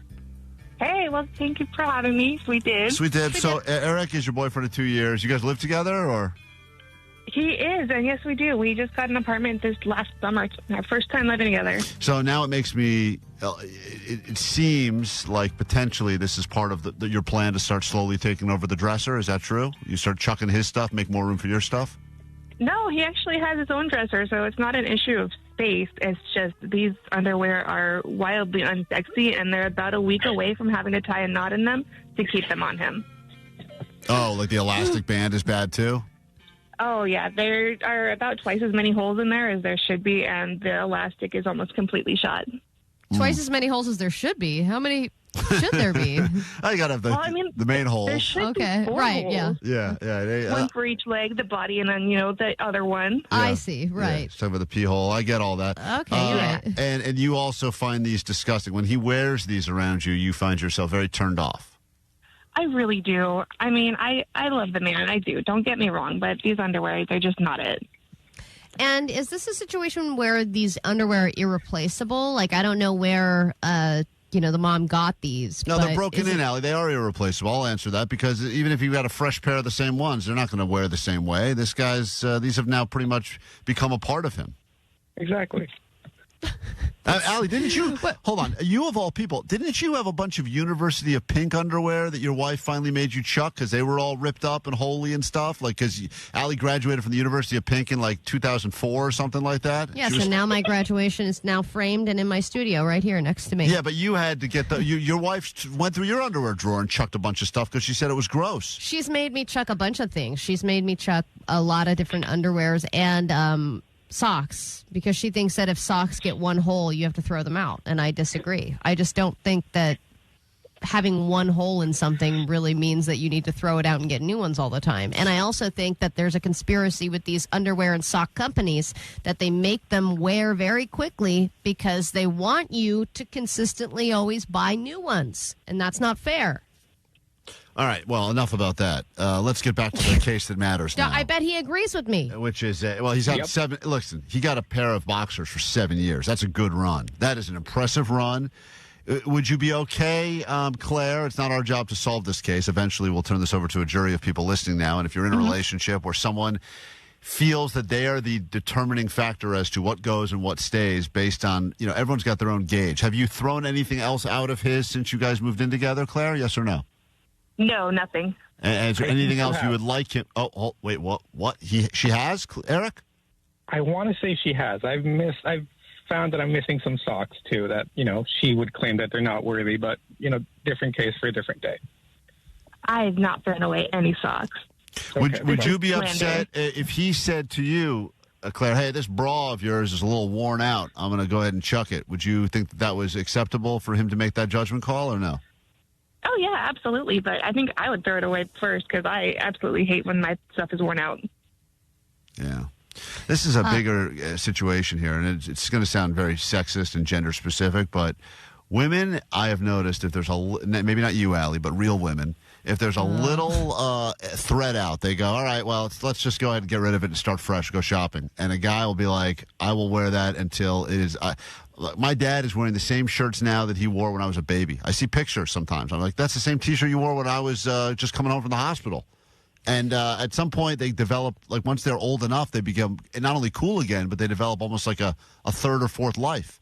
I think those are the same people that want to get new furniture when the other furniture isn't broken or, that kind of thing. Like it's a couch or a dresser is like, let's just get a new one. And it's like, but nothing's wrong with the one that we have.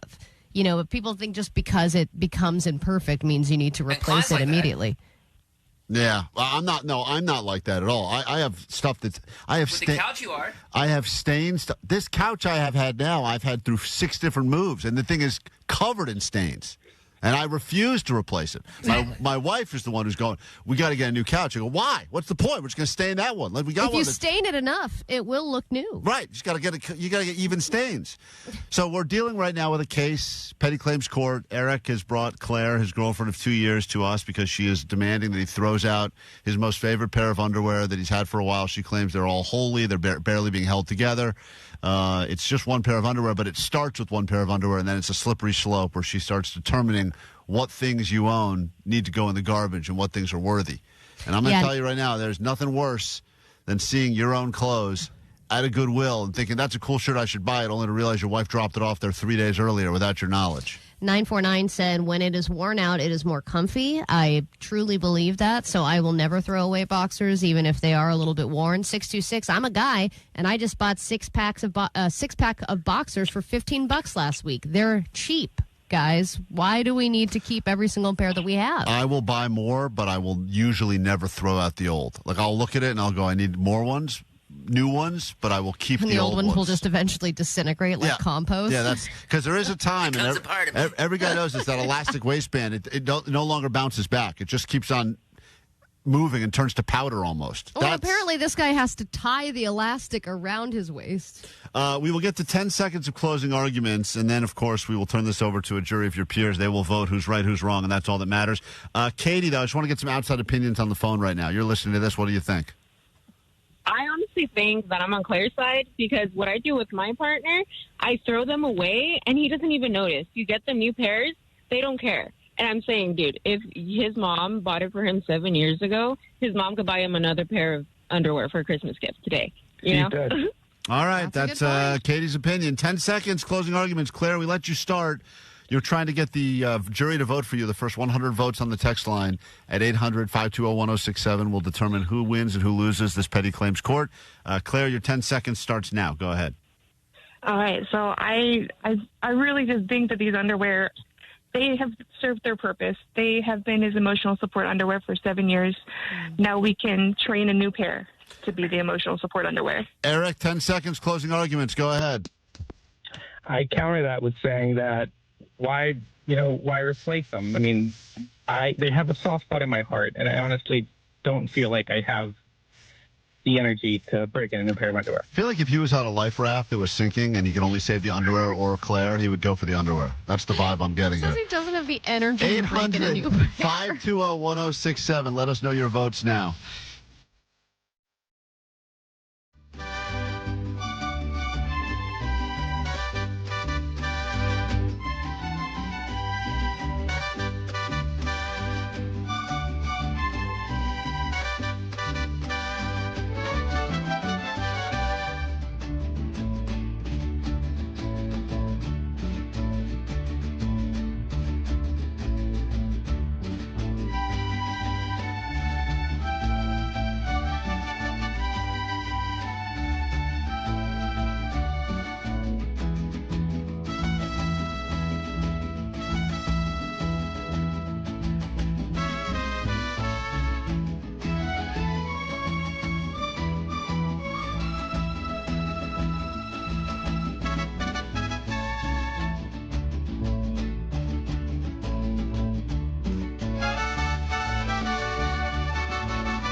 The moment we've been waiting for, the exciting conclusion of this petty claims court battle. No argument, no dispute too small for petty claims court. Petty arguments usually become, if unresolved, the cavity that will eat away, erode away at the very foundation of your relationship. We don't want that to happen, so we resolve those issues right here on Petty Claims Court. And if you're just joining us this morning, we're talking to Eric and Claire. They've been together 2 years. Someone said that that's the biggest problem they have in all of this, is that they have not been dating long enough where she has the ability to start deciding what underwear he keeps and which underwear he throws out. That's one of the big arguments. That if that had been like, a marriage of 5, 6, 7 years, you earn that over time. They say his relationship with his boxers has lasted 3 times longer than his relationship with Claire. Well, it's interesting to hear from people who have experienced the same thing. Or 510, I don't know if you've ever heard of this. This person and their wife share a pair of old underwear.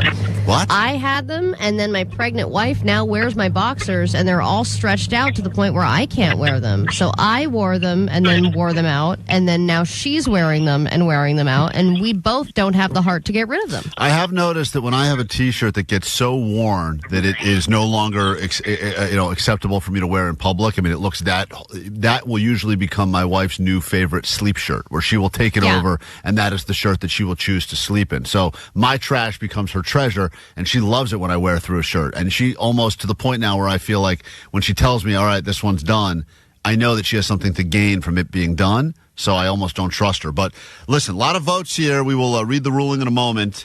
Claire's trying to throw out a pair of her boyfriend's underwear. He says he's had it for 7 years. It was given to him by his mother. It's his emotional support underwear. She says it's disgusting, very unsexy. And a lot of people have thoughts on this. Bobby, quickly on the phone, what do you think? Yeah, definitely go on my vote for Claire. I love new underwear. It makes me feel like a superhero. There is, there is something true about that as well. As much as there's comfort in the old, underoos. Putting on a new pair of underwear does make you feel like the first wear of an pair of underwear is one. I don't know if it's the same for women, Allie, but for a guy, there is something about that is incredible. There is something about it. Depends on the underwear. Like I bought some silky ones on Amazon, and when I put those on, I was like, "Oh my Lord!" I feel like I just felt so sexy, Klein. I know you can hear it in my voice and see it. Alexandra, but I'm wearing them right now. Oh God damn it, Alexandra! And they're already worn after 6 weeks. Oh Jesus, Alexandra on KROQ. Your thoughts? Hi, I feel like Claire. Oh man! Go ahead, Alexandra. You're on KROQ. Good morning. I think that Claire was totally in the right to throw away some dirty old underwear. Yeah, he says they're not dirty, though. He says they're worn, not dirty. And those two things are not the same. All right, let's get to the ruling. Claire, you there? Yep, I'm here. Eric, you there? Yeah. You understand when Allie reads the verdict here after she's been tabulating all the votes on the text line? The rulings at Petty Claims Court are final. And there's no takebacks, no do-overs, and hopefully your relationship stays together. But in the past, many people that have come to Petty Claims Court, that's only the beginning of the end for them. So here we go, whenever you're ready. There was well over 100 votes that came through pretty quickly to determine who's right, who's wrong here. Yeah, and a lot of different opinions. 562 said, Claire is a huge red flag. She'll throw him away once he's worn out. She's throwing away his underwear. Watch out. Meanwhile, 323 said, throw Eric away. He's got mommy issues if he doesn't want to throw away a pair of underwear and that his mom got him 7 years ago. 970 said 7 years is a fair year for retirement. Usually I'd be Team Eric on this, but because of how many years it's been, I am Team Claire. And I will say, Claire, you have officially won this edition of Petty Unbelievable. Claims Court. I saw the votes pouring through. I thought it was going to go Eric's way. Congratulations, Claire. Eric, you brought her to trial, and she ends up winning, which means that underwear has to be shredded. Other people have argued you could frame it, hang it on the wall. Someone said turn it into like a quilt with a bunch of your other old underwear, and you could use that or something. But, Claire, you've won. How do you feel? I feel victorious, as I knew I would be. Mm-hmm. Yeah, 917 said Claire just needs to buy him some new underwear and, give him a little love down south, and Eric will be just fine. Oh, totally. Yeah. All right. I mean, guys are easy to make happy. Verbal contract. Yeah, that's pretty easy. That solves most problems. Doesn't matter if the problems are underwear related or otherwise. Little mouth down south, everyone's happy, right? Well, Eric, Claire, thanks for joining us on Petty Claims Court. Do you feel like your relationship got stronger or weaker as a result of this? I think it's stronger. Is he crying? He is. Eric, you understand? Play some taps. Your underwear has to be thrown in the trash now. You understand that, right? I guess. Okay. Oh, he's so sad. He's so bummed out about it. All right, well. I've been told to throw away my blankie many times, and I still never have. But you can, I think, set it on fire and turn the ashes into a diamond. Maybe Eric can do that. Cool. He's so upset. Listen, nothing fun about losing Petty Claims Court, I know. Quick break. Yeah, it's true. More show to get to after this. Your KROQ Almost Acoustic Christmas tickets, VIP style, and more, all coming up next. Klein Alley Show. It doesn't give me like the, wow, it's Christmas. You know what I mean? KROQ. KROQ K-Rock. We are Klein Alley Show. Lots of ways to get involved. If you want to join us, the interactive experience over the next 4 hours, 800-520-1067 to call to text to win $100 of Allie's Money in Moments. You can get on the phones now for that. Perhaps you're going to win stuff from us later this morning. Those are the numbers you'll need to join us live, 800-520-1067. Of course, if you're just one of the people that likes to leave messages on the GOAT line, that number is 844-956-GOAT. And we've oftentimes been accused of just having a bunch of drunks that sit around and leave their drunk messages on the voicemail line. But that is not necessarily the case, as we will prove to you right now. Hey, guys, what's up? This is not a drunk message. This is a high message. All right. Close enough. Close enough. You know, I think about all the times that I've been high in my life, which have been many, and I can't imagine I can't imagine high calling someone. I've drunk called a lot, but usually when I'm high, I just want to sit and watch, like, cartoons or something, you know? There's also the plan sometimes to say, I should be calling someone. There's someone I'm supposed to call, but then forgetting about it's called them. Domino's. Yeah, once again, it's just Domino's for the 5th time tonight. I must be high. Has anyone not high called Domino's ever? I wonder. That's a great question. Just wanted to get that out there. So you guys are awesome and amazing, but, you know, I keep hearing complaints about, like, music, and I just wanted to jump on board. Can you guys stop playing so much K-Rock music and instead play more K-Rock music? Geez, come on. All right. Thank you. Keep up the good work. Bye. It is funny the amount of calls we get that are complaints that will say something along the lines of, all right, enough with the Chili Peppers, play more Green Day. And then the next call is like, all right, guys, I haven't enough Green Day. Can you play? It's just not, you can never make anyone happy. But the reality is we've just accepted the fact that nobody listening to this show will be happy ever. And that is our goal. That is our real goal. But also, when people can control the songs that are played, I don't think you realize what bad taste you have. Yeah, I know. What are you talking about? With great power comes great responsibility. And if we were to say to Jake, like, Jake, you're taking over the playlist today. Trust me, by the 4th Tool song, you would all say, That's I can't. 1 hour right there of music. 4 Tool songs. It's going to be great. Yeah, okay. We're not in charge for a Let me choose the next song. Yeah, Let me choose the next song. All right, Omar. Omar's going to play the next song. He's got the entire music library. Thousands of songs in front of him right now. Maybe more than that. Tens of thousands of songs that have been played on this radio station over the many years. And whenever you're ready, Omar, go ahead. You've got a good Christmas song. Great. Okay. Damn it. See? That's what I said. Hey, you love that? You can't give the people the power. This is what makes K-Rock K-Rock. This is That's right. If Omar had his way. This is the Killers, actually. Okay. How long does this that go? Brandon Flowers is talented. How we got another minute. Go, God damn it. All right. Well, I bet that high guy loves this. He probably loves this. Oh, Big yeah, that was a good finish. one. Oh, wow. Kicked into his second verse there. Why isn't this on the Christmas station? We're actually listening to Coast right now. This is Ellen K. This is Some of her finest work. All right, we got to take a break on that note.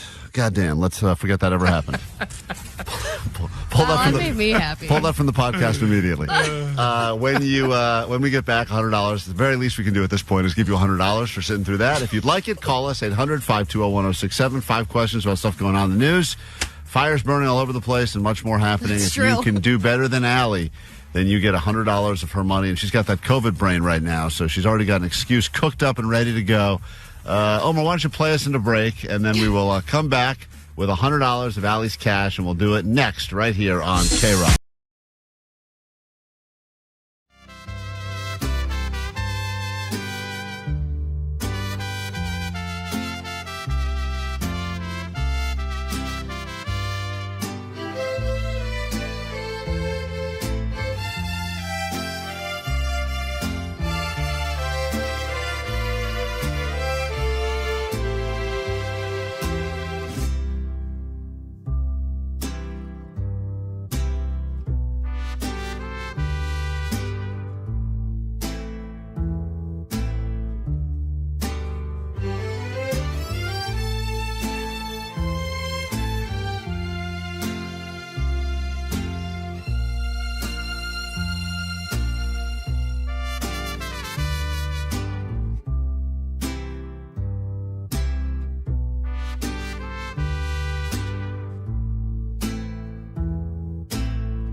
is correct. It's K-Rock. We are Klein Alley Show. Let's figure out what's going on in the world. Then we get into a brand new hour of the show. That hour will be complete with your VIP Pepsi Party Passes, tickets to K-Rock's Almost Acoustic Christmas on Saturday at the Forum.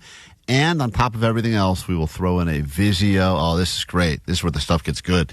Got that Vizio soundbar to give you as well. So you'll get all of those things next hour as we get into that. But first, what's happening in the world with your news?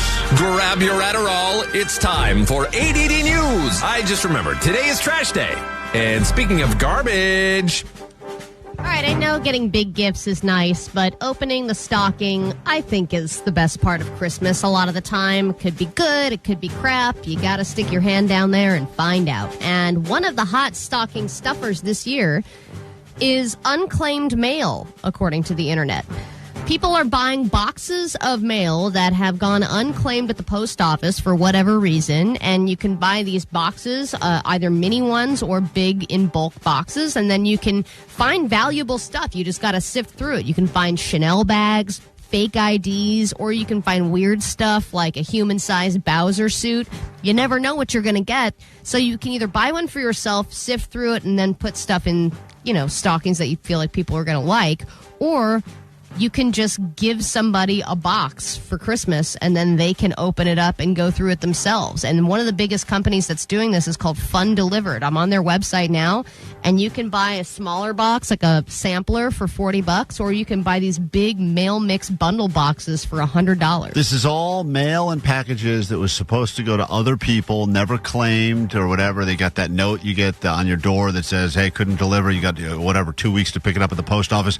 And then it just all of a sudden becomes up for grabs. Is that what you're saying? Like that Storage Wars show? People, I think a lot of people will go, because I'm not sure about this, but I assume the process is that once the post office has had it for long enough, it's just kind of like, all right, people can go through it and take what they want.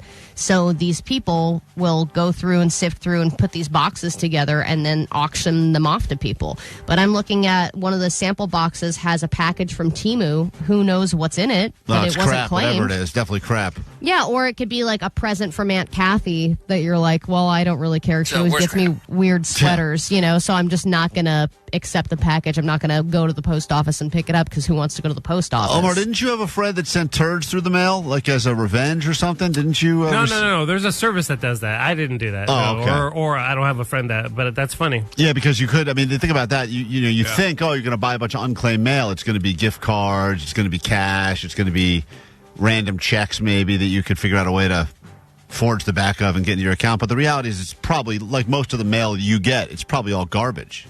Yeah, but it also could be things that, say, you think was like illegal things. That'd be great. That you're like, oh, God, I don't, like, now it's stuck at the post office, and maybe this is, how am I going to get my weed? I'm too scared to pick it up. I guess. I'm just saying, if I'm looking at a shampoo bottle, there's probably not your shampoo inside. All right. You know what I mean? So unclaimed mail is apparently all the rage this holiday season. Give that to the person that you don't know what to get them for. Give them someone else's mail. I'm sure they'll love it. I'm sure they'll love to sift through. All right, Hawk Tuah Girl has had quite a journey this year. The latest was with this whole scandal with her cryptocurrency, Hawk Coin. A bunch of people bought it. It immediately tanked. People began to turn on her, and it seemed like Hawk Tuah Girl's popularity was finally dwindling down. And then just like that, she comes up with a new catchphrase, and she is back, baby. So she was on a Zoom meeting to basically brainstorm solutions for this whole crypto scam that apparently happened with Hawk Coin. And so she was on with these YouTubers, and they were trying to figure out, how to solve this problem that has lost people thousands and thousands of dollars. And she interrupted the Zoom meeting to say she is all done and she wants to go to bed now. Curious, not for the token price itself, but just in terms of the fact that there's... This guy sounds...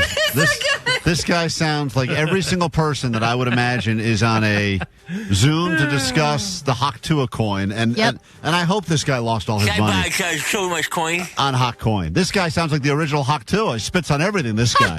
Curious, not for the token price itself, but just in terms of the fact that there's fees that are being generated, there's an actual, Hey, source guys. of income. I hate to interrupt you, Nick. Well, hello there. But anywho, I'm going to go to bed, and I'll see you guys tomorrow. Okay. Well, there you Sounds have like it. Bart Simpson. That is something else. Anywho. It's So one. now, anywho, I'm going to go to bed now is trending. All right, well, anywho, I'm going to go to bed. I'm going to go to bed. Anywho, she's got something about her. I'll tell you, she's likable. Anywho, I'm going to go to bed, and I'll see you guys tomorrow. Okay. I also think that we should not. And then they're just like, okay. We should let Nick's catchphrase catch fire as well. This one right here. There you go. Also catchy. Put that on a T-shirt. That's Much good stuff. less popular, but definitely worth your attention. All right, the plot thickens in this case of the missing jackpot-winning lottery ticket Story's that expired awesome. Love over this the story. weekend. This is my favorite story of the year. I know we barely got it under the wire before the end of 2024, but I love this. I hope there's so many more twists and turns here. So, yeah, this was a gas station, a Chevron in Encino, and I believe it's the same Chevron that Klein claims that he gets his lottery tickets at. Many But there tickets. was a big $197 million jackpot that was won at this gas station, but there were two jackpot tickets that were sold at the same gas station. One of them had been claimed, one of them had not been claimed. The deadline passed over the weekend for that prize to be claimed, but now, which is an interesting time, the guy who won the Mega Million jackpot is claiming that he's also the one that bought that winning ticket. He said he purchased both of them, but lost the other one, and now he's suing the California lottery in hopes of keeping the entire jackpot. And I feel like, do you have to let the time lapse for you to file the lawsuit? And if you do file the lawsuit, don't you have to have a case? Like, I lost the ticket isn't a case. Well, listen. Then we could all say that. If the numbers were quick pick numbers, the guy doesn't have a case. If he's arguing that these numbers were like, the ones he plays every week and they were his birthday, his anniversary, his, whatever else, this and that, maybe he did end up buying two. I mean, some degenerates. Why would you buy two of the same ticket? There's no point. You're absolutely right. There's no point except for the fact that maybe he forgot. Sometimes that drawing's on a wet. You're loading up on tickets. You forget you already bought your lucky numbers. The concept that potentially this guy had bought. That'd be easy enough to prove, though, right? Because they have a record of when it's bought, when it's sold, whatever. You would think it would be easy enough to prove. I mean, I thought the argument was that he was saying, if I won the jackpot and then I had to split it with another winner and the other winner never came forward, shouldn't I get the whole jackpot? And that I do believe. That's a fair enough argument I would make as well. Like, why? If why? you Why don't would just they let split it go to the kids, right? Why give it? That's the one thing we can all agree with here. Let's not just give it to the kids. Don't give it to the children. So they didn't buy the lottery ticket. They didn't pick those winning numbers. Story is insane, and I hope that the plot thickens. You would Hey guys, I hate to interrupt you. Anywho, I'm going to go to bed. Okay. And I'll see you guys tomorrow. Okay. Goodbye. Klein Alley Show. 106.7 KROQ FM in HD Pasadena, Los Angeles, Orange County. This is the world famous KROQ. She's right. She was right to interrupt us. It's time to get into a brand new hour of the show. As we enter your 8 o'clock hour here at KROQ, good morning, and how the hell goes it? Welcome to your Wednesday, creeping toward the end of the year, creeping even closer to KROQ's Almost Acoustic Christmas happening this Saturday, Kia Forum. Get your tickets. I actually just heard something about, I don't know, a release of production hold tickets because more people want to go than, I don't know. Go to Ticketmaster, see what seats are available. But in the meantime, you can win them from us this hour, and we'll get you on the floor and give you VIP access so you can hang out at the Pepsi party as well. That is happening this hour. Cannot wait for that, so be ready to win your tickets just by listening to KROQ. And then again, in 1 hour's time at 9 a.m. sharp, you'll have another chance to get yourself a couple of seats on the floor. Allie, as we get into this hour of the show, Allie is currently quarantined in her home. She's double-line COVID positive. She thinks she's a trendsetter. She's bringing it back, baby. Oh, but yeah. She is round two. Is this only your second time getting COVID? Katie asked me that, and I was like, I don't remember. I'm sure we've all had it many times, and we just didn't test for Not it, Omar. right? Omar's a zero. That's true. Zero COVID. Probably not true. That is true. That's why Omar doesn't come to all of our events. Everyone always wonders why he's not there. He wants to stay COVID-free. COVID-free, baby. That's his calling. We'll get into everything we have in store for you this hour. If you need us, 800-520-1067 to call or to text. It's Klein Alley Show on KROQ. Good morning.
Klein Alley Show. This is going to be a personal question. You don't have to answer, but I would appreciate it if you did. And we promise to keep you anonymous. If you'd like to join us on the text line with the answer, or you can call 800-520-1067. This is the time of year where even if you're an adult, you do feel obligated to hide gifts. Gifts get hidden around, and I think that people have go-to hiding places. At least they thought they had go-to hiding places in their houses, or maybe you've got a go-to spot in your car where whenever you have to hide something from someone, you know where to hide it. And when those hiding spots get discovered, it's almost like you lose a part of yourself because that was your go-to hiding place for stuff, and now, unfortunately, it's no longer safe.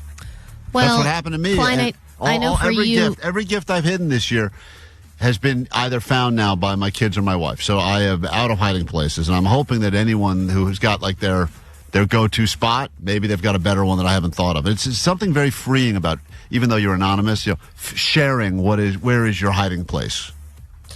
But I would assume that you probably have either really bad hiding places because you're afraid you're going to forget where your hiding place is. Yes.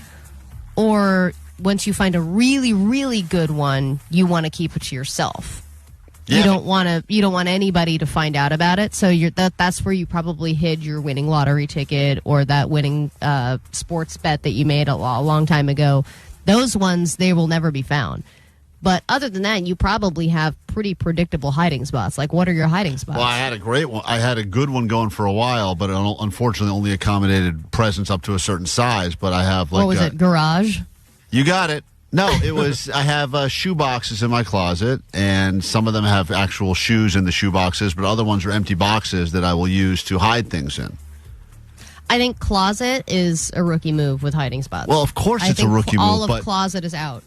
Yeah, but then I decided I would go even smarter, and rather than, because I know my kids are on the hunt, so I said rather than hide it in a place where I know they're going to look, I'm just going to hide stuff in their own room because they'll never look in their own room for stuff. That is so stupid. Why? Because kids are always ransacking their rooms. You know, they'll randomly be like, I'm going to take every toy out and put it in the middle of my room. But they also do stuff like that. In my head, I go, it's genius because this is the last place they'll look, and I'll put it in their room. And I put it in their closet in one of my old shoe boxes, which I think they found strange that all of a sudden there was a Nike shoe box in their closet. And they found some presents already.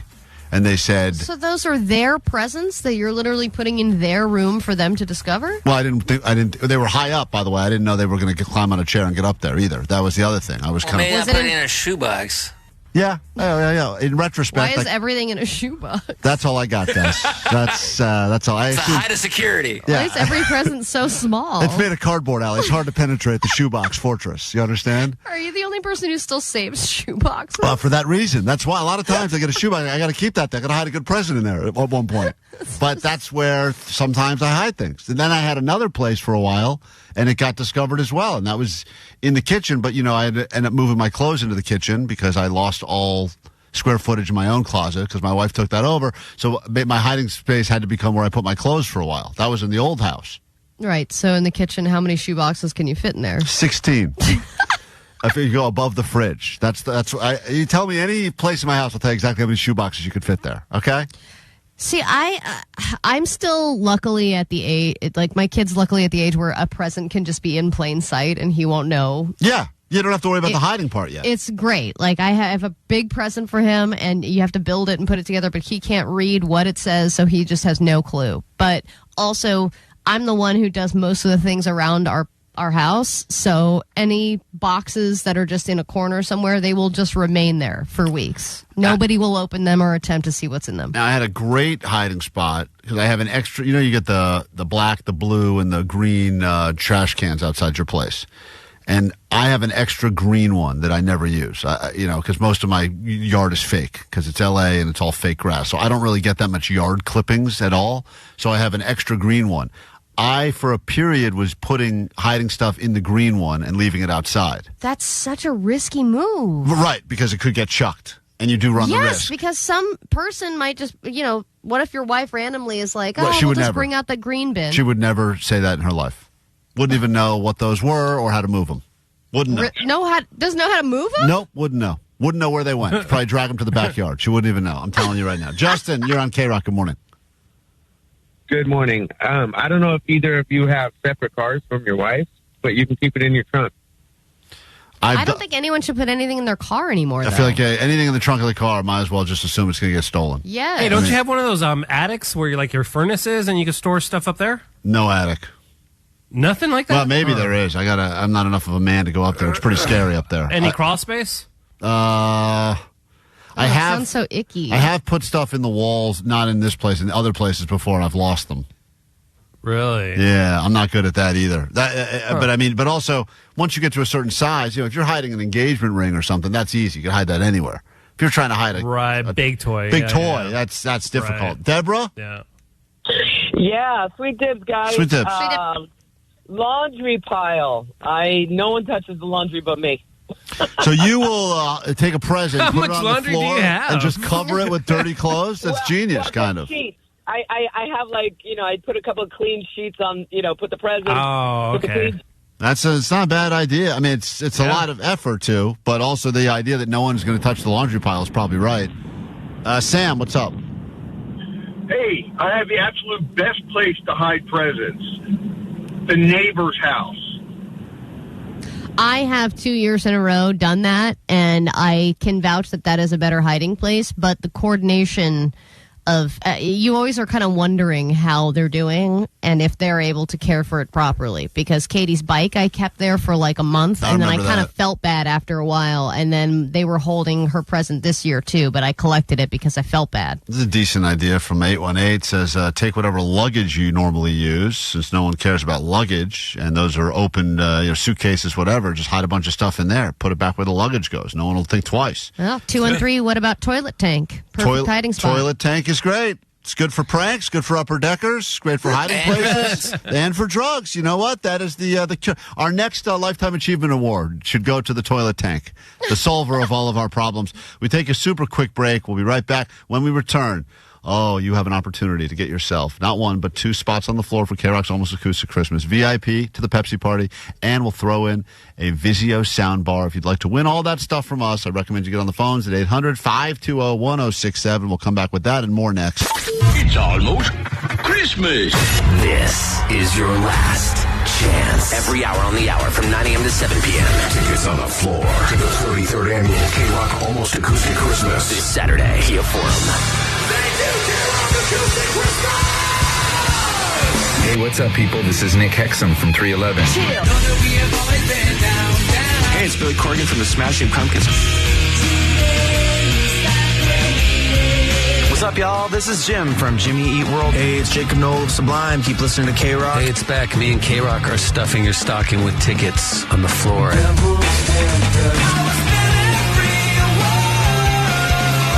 That's when things got out of control. Franz Ferdinand, AWOL Nation, Linda Linda, Baby. And we get kinky sometimes.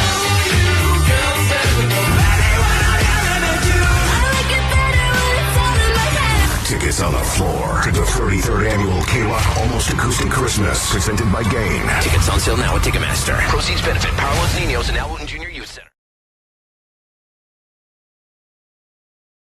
I heard. Jake got a shot at it as well. Yeah, everybody was saying, You guys need to do more better. That is so true. In fact, this guy made a good point. I think you should hear this, Allie, because it lets you know how much you were missed. Hey, so I know Johnny didn't really do the best job yesterday with the ADD news, but at least he wasn't, picking his nose and eating his boogers like Allie. I bet she's eating her COVID poogers right now. Okay. You're gross, Allie. Okay, bye. All right, on that note, let's get to your news. Grab your Adderall. It's time for ADD News. Ooh, a quarter. I'm rich. Rich, I tell you. All right, Luigi Mangione. He is a valedictorian, an Ivy League graduate, an engineer, and a world traveler who was probably crushing it on Tinder, and now he is a murderer. Long way to fall. His lawyer already says that there's no evidence against him, even though they've already matched his fingerprints to the ones found at the scene. And when you have a manifesto at your house, kind of open shut, in my opinion. The McDonald's where he was found now has their review page scrubbed because of all the reviews about rats and the McSnitches get McStitches and what have you. But here's the biggest bummer.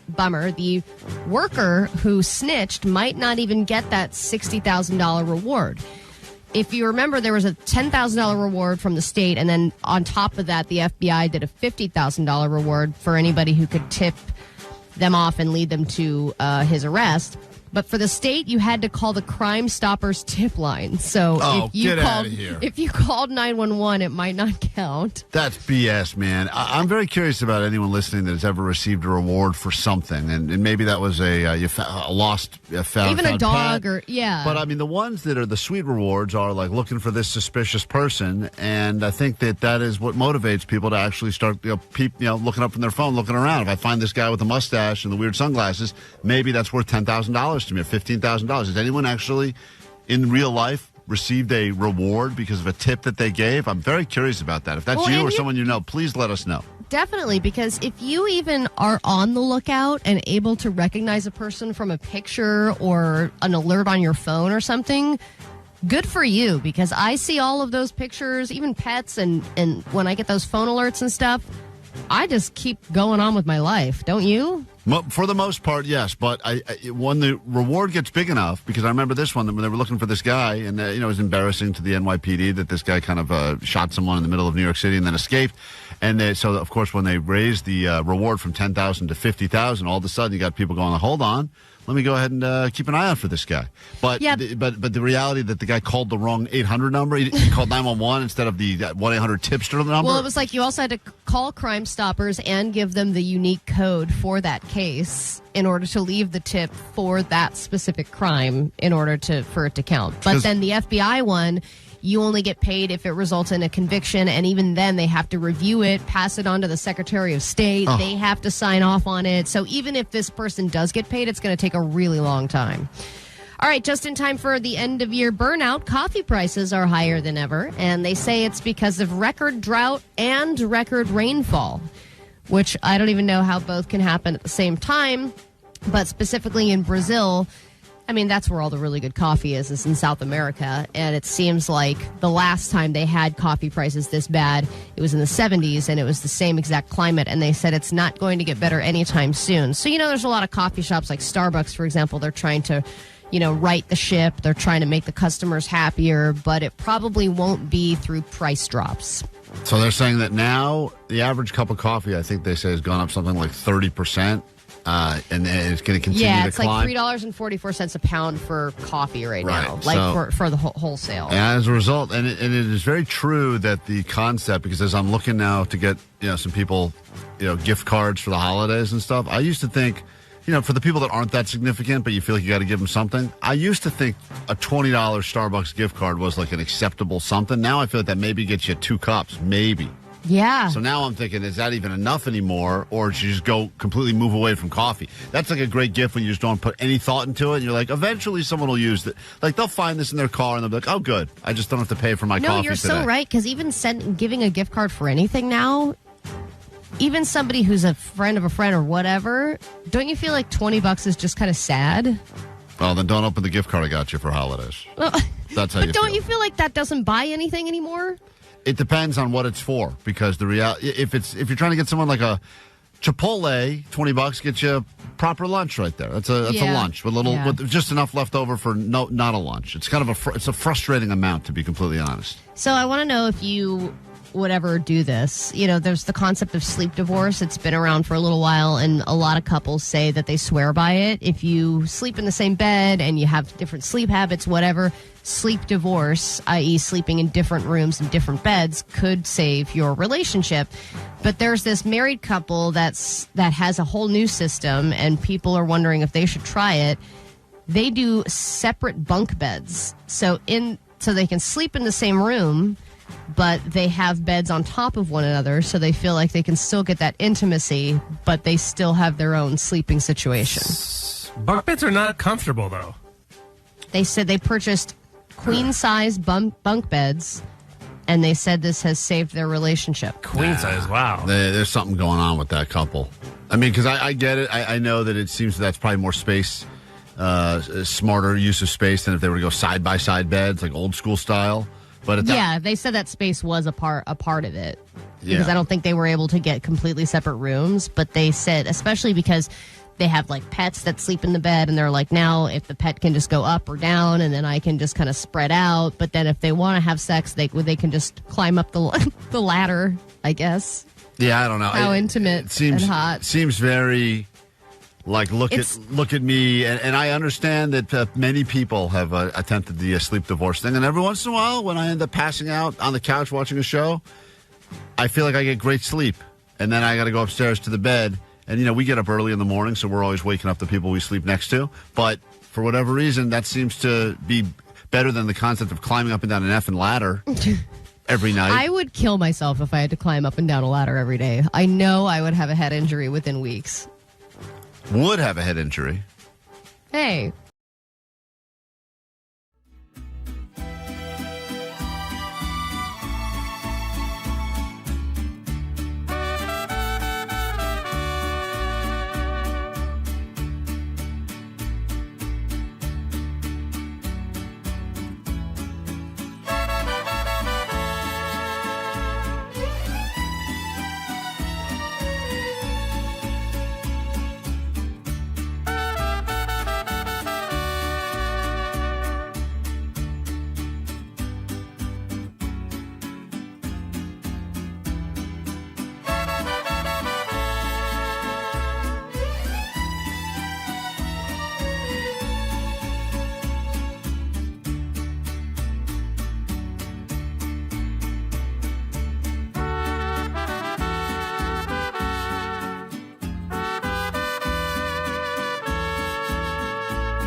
Go ahead and turn your day around starting right now.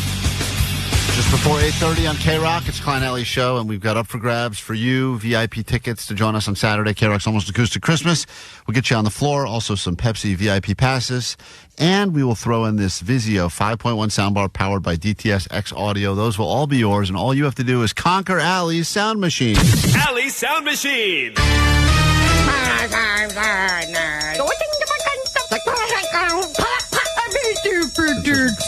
Yeah. If you've listened to this show in any length of time, perhaps you know that Allie once in a while gets impatient when she's waiting for Omar to play sound effects, so she just makes them herself. Ding, ding, ding, ding, ding.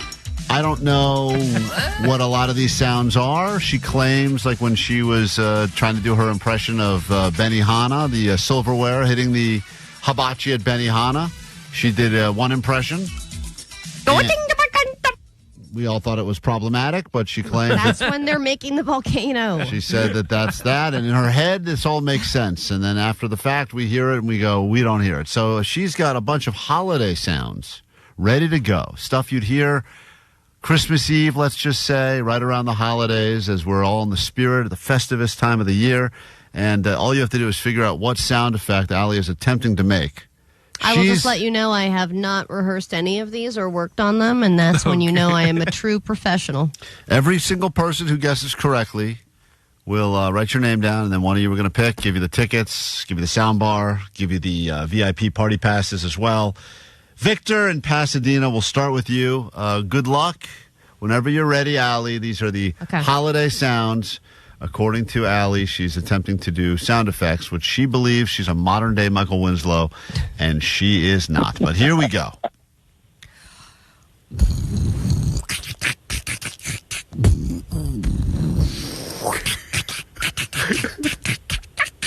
All right, Victor, good luck with that. That is the first sound that she believes is... The fact that Omar knows what it is. Yeah.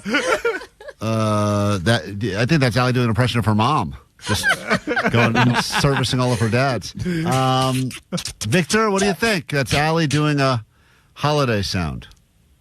Santa ringing the bell? Is that Santa ringing the bell? Allie? Of course. She makes her own noises now. She doesn't even need me to do it. One more time, Allie. I want to take a guess at that one.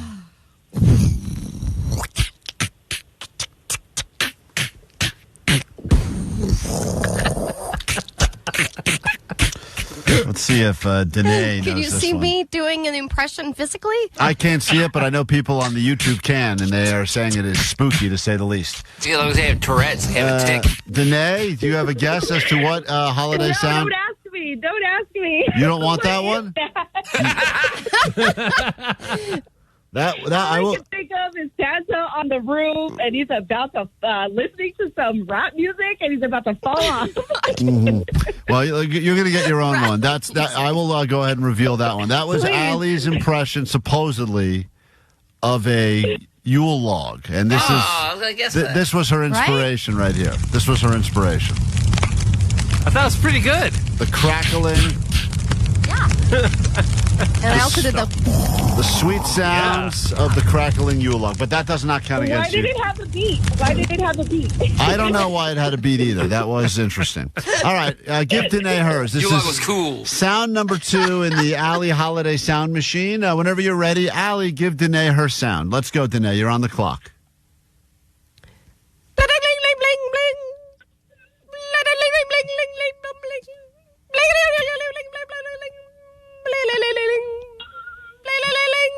Is that your impression of the lesbian porn you did before?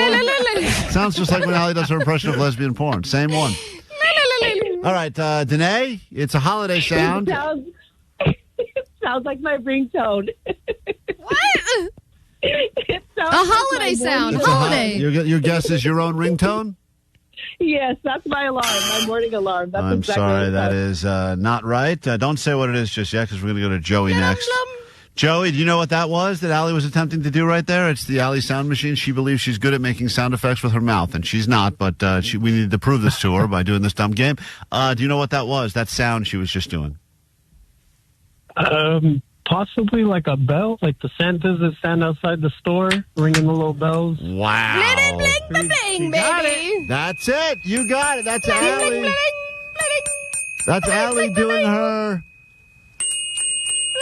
Salvation Army bell sound. Which sound is which? Unbelievable. You don't know. Joey, unfortunately, that wasn't yours, though, so it doesn't count for you. I can't give you the point on that. You get your own sound now. So here we go. This is sound number 3 now. Allie's sound machine. Allie, this is a holiday sound. Joey got that one, but it was not his official sound. He was trying to steal from Danae. Go ahead, Allie. Give Joey his sound now.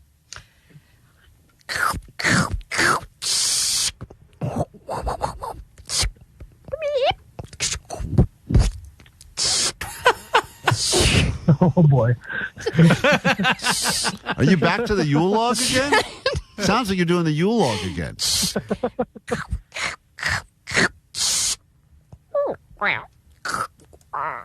I think she's doing her mom again. Yeah, it's back to your mom. Yeah, what's the meat? What's the meat part? That's how Allie was made. That's me overcompensating because I don't know if this is my strongest. Oh, this one you don't think is your strongest? No. All right, Joey, this is the one that matters for you now. What is that Allie's doing an impression of? These are Christmas sounds, supposedly. Oh, boy. Maybe like tape, like Scotch tape for gifts. Hold on. Allie, was that? Oh, damn, I'm good. This was, according to Allie, this was her wrapping presents. This is the actual sound. I heard tape in there. I think that counts. Yeah, Joey, you got it. I'm going to give you the point on that. That was the tape. Thank you. All right, hold on, Joey. Hold on. Joey got his. I can't believe we have to. Can we just give Joey the tickets and move on with this dumb thing, or do we have to continue? Fine, this is proving Well, that Joey's I am good at this. Hey, Joey got 2. I'll give that guy credit. He was able to figure out the Salvation Army bell, which didn't really sound a lot like it, and he was able to figure out the sounds of wrapping presents. Unbelievable. We go on to Ryan now. Give Ryan a shot. Joey is one step closer to getting his VIP access to Acoustic Christmas. Ryan, good morning. So we did. All right, Allie, give Ryan his sound. Sound number 4, the Allie sound machine.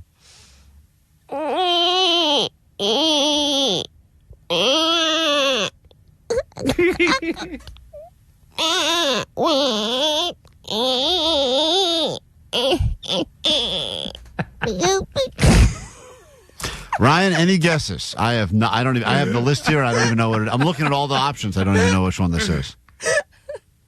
Dude, I think that's like a whining baby. Which baby do you whining think? baby? Is that baby Jesus? Yeah, baby! Baby Jesus. That is actual sounds of the baby Jesus. It was a big day. All right, hold on a second. Sounds like you turned wine into wine, if you know what I'm saying, right? We go to question contestant number 5, David, and that'll be the last one. So write down Ryan's name. Ryan got his right. Joey got his right. David, we give you the last chance. This is Allie's Sound Machine, holiday edition. All right, Allie, whenever you're ready to wow David and the masses. Hold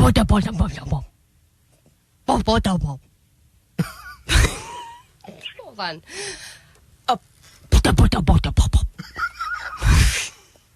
What? Stop laughing. It's serious. All right, sorry. All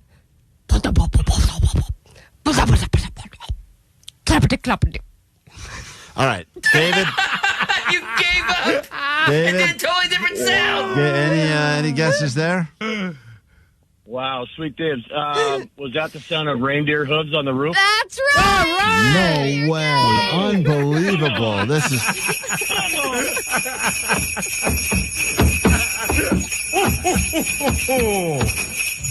The same. All right. I don't know how it's possible, but 3 people were able to correctly predict the sounds that Allie made in this game called Allie's Sound Machine. Klein, there's not a fluke here. I think you need to admit that I'm good at this. I will not admit that. I will definitely not admit 3 it. out of 5 people got the sounds. But we narrowed it down to Christmas sounds. There's only so many Christmas sounds you could pick from. If we didn't narrow it down to holiday sounds, 0 people would have gotten these right. 0 people would have guessed. Baby Jesus out of all the babies. Okay. Because the guy said it sounds kind of like a baby. You said, which baby? I bet you Michael Winslow would be proud. No I think way. so. Michael I bet Winslow. baby Jesus didn't cry. Yeah, baby Jesus definitely didn't cry. Not a crier. Excuse me, every baby cries. Allie, Joey, Ryan, David, I need a number from you. 1, 2, 3. I put them in random orders. That will determine who's getting tickets to KROQ's Almost Acoustic Christmas. Please give me a number 1, 2, or 3. Let's go 2. 2 puts us on David in Thousand Oaks.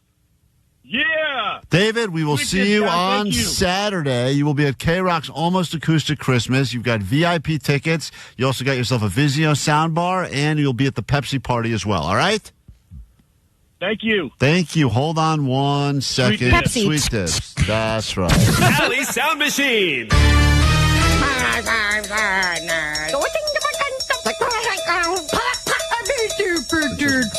Yeah. All right, that was Allie's Sound Machine. What a success, huh? Save some of those sounds for your annual Christmas play, says 818. They're not wrong. She's the woman of many voices and very few talents. Green Day now, KROQ.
officially the scammiest time of the year. Welcome to KROQ, Klein Alley Show. We got some holiday bamboozles going on right now, and there's quite a few taking place. We will only break down one of them because you need to know about it. And fear not if you didn't get your tickets to KROQ's Almost Acoustic Christmas just now with Allie's Sound Machine. You'll have another chance to win them from us in 20 minutes right here on KROQ, and then every hour thereafter all day long with Nicole Alvarez, Megan Holiday, Kevin Canny. Win yourself some tickets and get yourself in on the floor all this week as we get closer and closer to Saturday at the Forum. Allie, so many scams this time of year, as you know, and here's just a sampling of some of the scams. A Santa scam you need to be aware of is targeting shoppers. Someone who looks like jolly old Saint Nick is doing nothing more than ripping people off. So you got to can't trust the Santas out there. Then there's this. A company called Adjustable Trees is looking to give buyers a chance to purchase artificial trees, but as you can see here, it's a grocery store parking lot, no trees. So there's just many scams this time of year, and this is the one that we're going to focus on today because I think it's maybe the strongest bamboozled we've ever had. It's a woman that also was in the holiday spirit until something drastically changed, and then we'll get to the reason why she said this. If you want to figure out why that woman made those noises, she was attempting to do her version of the Alley Sound Machine game. But something took place, and that was her reaction. It's time for us to break down this holiday bamboozle. Misleading social media ads as we count down the 12 scams of Christmas. Oh, yeah. They love the 12 scams of Christmas. Hainsworth was served up an ad for a rainbow Christmas tree, and she jumped at it. So she sees on her Instagram, oh, look at this. It's pretty cool. It's a Christmas tree. Instead of it being boring green or white, it's totally rainbow, and this would bring my house together. Sounds so busy. Very busy, but she wanted it, and she'll explain why. And then, of course, when it arrived, everything shifted. A few weeks later, her package arrived. It wasn't what she was expecting. Take a look. Yo! This is the rainbow Christmas tree! So just to give you some visual, I don't know if you've seen it yet, but it is the size of like a feather duster. Oh, but it's an object. When you said rainbow Christmas tree, I immediately thought this is definitely some kind of grinder code.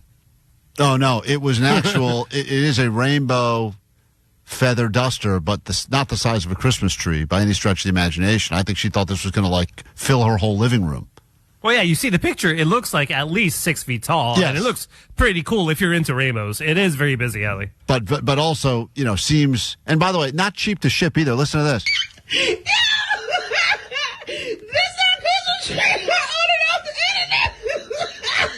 Shock and amusement. That's her reaction when she opened it up. Queen Shaydonna Hainsworth had been expecting this, but was sent this. So she's expecting, like Omar said, about a 6 foot, maybe even an 8 foot rainbow Christmas tree. Ends up getting something that looks like a feather duster, like a Swiffer. Almost like a toilet brush. Yes. Because the bristles are very toilet brush-like. Yeah, I will say, though, the internet is very confusing about size these days. Listen, the right pictures, if they hit you at the right time, you're not really paying attention, you can buy it all, and they know. All the Halloween decorations I bought were so tiny. I remember that. You thought you bought that giant thing that was going to take over a whole wall. It was like 3 inches big. Yep. Yeah. Like, seriously? Like, who is responsible for this? This woman's not happy. I'm not a scammer, but this makes me want to be one. To get a reaction like this? Yeah, like she sounds like somebody, if I scammed, I'd be like, yes. The time I ordered what I thought was a really good TV, and it was only a picture of a TV I got, this is kind of how I was reacting in my own head. Like I was doing all the things she's doing. You were like, who is responsible for this? In my own head, I was doing all those things. She got it from a website called Iridescent to You after an ad popped up on her Instagram feed. I love rainbow everything. And so I'm like, okay, a rainbow Christmas tree. Why not? This should be fun. When she paid the $34 for shipping, it went to some company called Yokawa Network Limited. So $34 just to ship it. I mean, we live in this culture now where we all expect free shipping. So if you're paying that much for shipping, maybe you do think, all right, this could be a 6 foot tree coming to my place for $34 shipping. Yeah, and those companies, like the shipping company and all that, they do sound scammy, but with Amazon and TikTok Shop, everything sounds like that now. And then this sad feather duster lookalike arrived a few weeks later. Yeah! It's missing a leg! What the... Shay didn't try contacting the company or returning the item. She figured it's a lesson learned, and that's what these website creators are banking on. The scammer or the schemer clearly made a profit. Most of these items are made overseas, so to return the item, you would actually have to ship to China. Cost is going to be phenomenal. Before ordering anything from social media ads or unfamiliar sites, look at the contact page, the business address, Google it to see if it exists. All right, so anyway, there's your tip-off on this edition of Bamboozled Holiday Stuff. Don't be fooled and buy that rainbow tree only to find out that it's a toilet brush. Yeah. Well, Happens.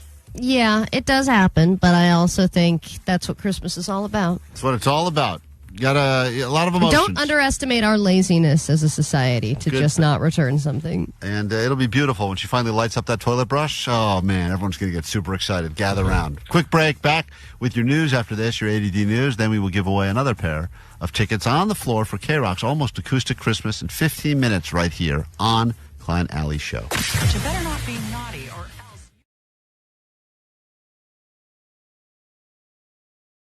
I'm in the KROQ studios now. Allie's in her house, quarantined, because she's back with the COVID, and yesterday she got to take an official sick day. Yes, but what I learned is that sick days mean different things to different people. And when you say, I'm going to take a sick day, what does that mean to you? Does that mean you're going to hole up in your room, kick your feet up, watch crappy TV all day, and eat soup? I think if I've ever taken an actual sick day, it's because I was lying about being sick and I was somewhere else. If I've ever, Klein usually comes in when he's sick. Yeah, if I'm sick, I'll be here because I don't want to. I don't want to waste my. But if I'm like quote sick, that means I stayed in Cabo for an extra day. Right, exactly. but in this case, I was sick and took a sick day. Yeah, well, you don't know how to play the system, you loser. Well, it's days before Acoustic Christmas. I don't want to go in there and infect everybody with COVID days before, a really big day for KROQ, exciting day. Yeah. That would be one of Allie's greatest mushes to date. I mean, she's mushed so many wonderful things, but the idea that she could mush an entire concert 33 years, 33 that I could years be the super spreader for a 3-year-old virus that no one cares about anymore. Right. But I also, after I woke up and kind of got some rest, Katie was like, so what are you going to do today? And I was like, well, aren't I just supposed to rest? And she was like, oh, I guess I thought you were going to kind of clean the house a little bit. And I was like, damn, what? Are you serious? But my plan is I was like, okay, well, after I get up and get some rest, I should work. I got to catch up on work. This is a chance to catch up on some stuff, from a work standpoint or even Christmas shopping. Like it was catching up on stuff. In my mind, that was how I was going to spend the sick day. And then she but in gets her home mind, and she's like, my sick day should be spent. Let's go. Come on. Dusting. Let's go. Yes, exactly. Just power washing the bathroom. How'd the rest of that conversation pan out? Well, I kind of gave it, I guess Cinderella will start in the guest room or whatever. And then she was like, no, you should rest. Like, she went back to, like, no, okay. I'm just kidding. And I was like, but are you kidding? I think she, floated that idea. And then when I got mad, she just kind of backed off and was like, nah, you rest. There's something that sounds really great about just laying in bed all day and doing truly nothing. And by doing nothing, it means that you can't even fall for the trap of you're on your phone, oh, check the email, because then you will end up, quote, doing work or getting involved in other stuff. You could argue that's still resting. I mean, if you're laying in bed, if you're laying parallel, you're resting, even if you are, quote, doing work.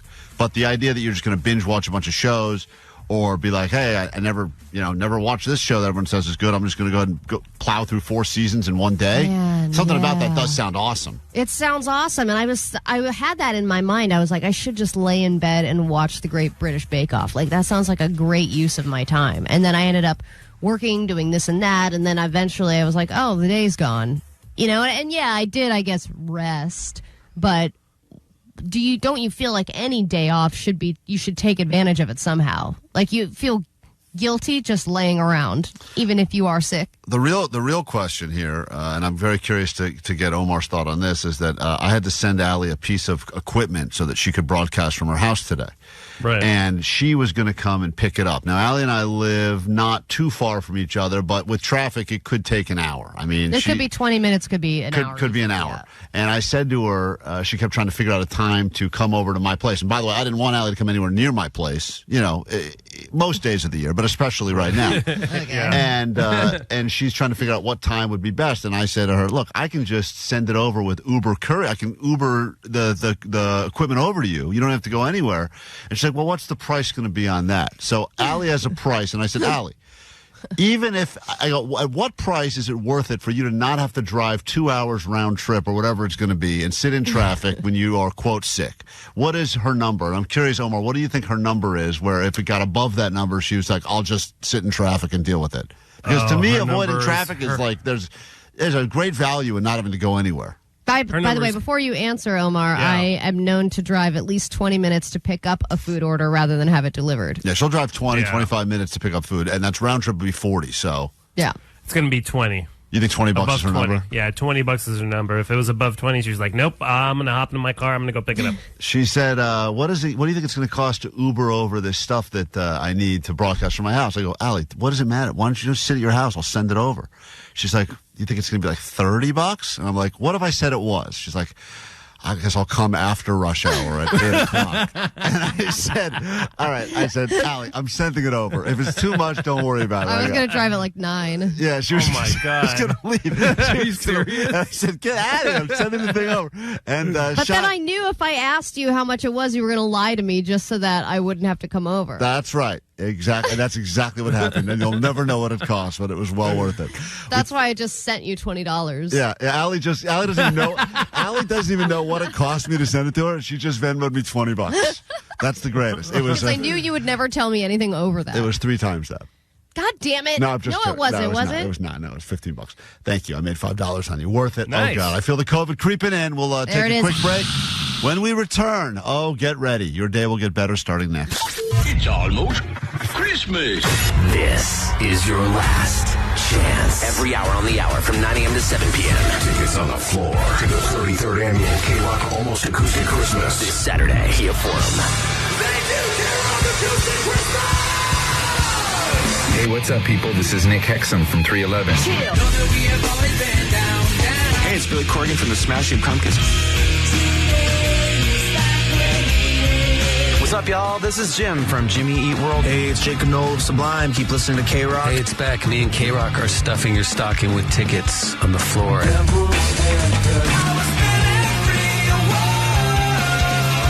That's when things got out of control. Franz Ferdinand, AWOL Nation, Linda Baby. And we get kinky sometimes.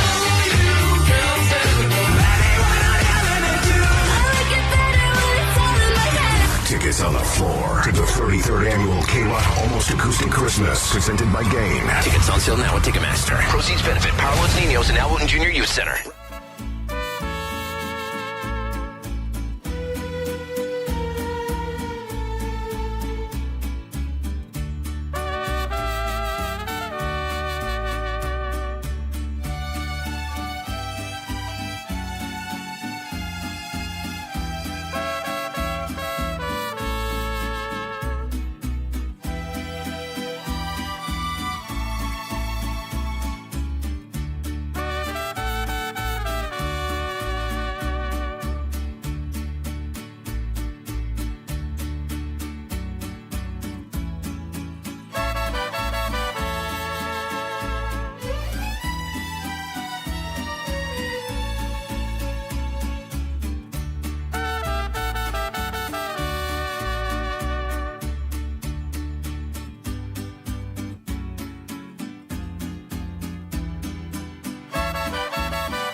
5 minutes away. That's the motivation you should need to get yourself tickets. KROQ's Almost Acoustic Christmas. We got a pair for you starting at 9 o'clock and every hour, top of the hour thereafter, all day long here at KROQ. Get your ass on the floor for the 33rd annual KROQ Almost Acoustic Christmas happening this Saturday at the Kia Forum. Be there or be left out. Let's get into your news now. Then we get into a brand new hour of the show with those tickets. Grab your Adderall. It's time for 880 News. Ooh, bubble wrap. All right, so firefighters are hoping to make a lot of progress today on the Franklin fire. As of now, it is approaching the 4,000-acre mark with 7% containment, but the wind is dying down, so that's why they hope today is going to be a good day to get a hold on it. Still around 6,000 people evacuated, and of course, because it's similar to the Woolsey fire in 2017, it's rich people territory. So you have people evacuated like Cher and Barbra Streisand and Mark Hamill, and extra bubble wrap placed around Dick Van Dyke, who turns 99 on Friday. They were able to get him out. And I would imagine that their evacuation places are a lot cooler than, like, you know, a random Hilton hotel nearby. Everything you're saying to me says that these people made a lot of money many, many, many years ago, and all were like, we need to go to the most expensive place in Southern California, which is Malibu. I'm sure beautiful properties. And that's the one downside. You get this nice stretch, you get this nice plot of land, probably worth $50 million. But then these fires come, and all of a sudden you live in the middle of the city. I got neighbors on both sides of me. I can literally hear them chew. But I go, at least I don't have to worry about a wildfire tearing through my neighborhood. Well, the other thing is, do you ever notice when you're driving on the PCH, there's like a Malibu RV park? Yes. And every time I drive by it, I'm like, man, could I do that? You know, like, I can't afford to live in Malibu, but would it be cool to just live in an RV, but you're right across from the beach? And I was like, man, that would be kind of cool. And then that got evacuated as well, and I don't know where they're staying, but to... Just drive your RV away. Yeah, that's the easiest evacuation ever. Yeah, but I think some of them, like, aren't mobile. Oh. Well, you know, like some of them, it's an RV that they can move around, but then some people have lived there for a really long time, or they're those like kind of trailers that don't really move. So it'd be kind of hard for them to get out. But then you feel like, oh, I'm right across the street from the beach. What's the likelihood of my place setting on fire? You feel like it's normally pretty low, right? Yeah, the water's right there. It's right there. Yeah. There's the solution of the problem. Right. The solution is across the street. Yeah, I get it. Once again, get a hose, man. Yeah, serious. If I don't want to once again bring up my idea of moats, home moats, and I know originally we were talking about these home moats really for home security is a great home moats. That sounds problematic. Sounds like a rainbow Christmas tree. Allie's a real home moat. But the idea that if we start surrounding homes with water, I think there's another added benefit here. I mean, this is the closest thing to it. Yep. You're pretty much almost in moat territory. Yeah, it's really crazy. And then Pepperdine did not evacuate. They sheltered at a library, and some of the videos are crazy of the fire coming over the hills while they were watching from the windows. But the bonus for them is that finals got canceled. It is great. You got to look at that silver lining. And you got to look at the cause of the fire. I mean, could be a pretty disgruntled student. You never know. If you're a student that really were studying and were feeling good, because I know there are those students that exist, they get like disappointed because they're like, oh, I learned and studied. But if you're one of those people that just kept putting it off, you're like, oh, thank God, my prayers have been answered. And I was one of those students who would memorize everything the day before and then just regurgitate it. Right. You know, so if it got canceled, I would be actually pissed because I would have to relearn everything and restudy it again. It's the worst. All right. Sometimes I'm wrong, but sometimes I am right eventually. And I said that the celebrity couple that would go through a big breakup was Megan Fox and Machine Gun Kelly. And you all laughed at me when they announced that they were doing great and expecting a baby. I'm happy to announce that they have broken up just months before the birth of their child.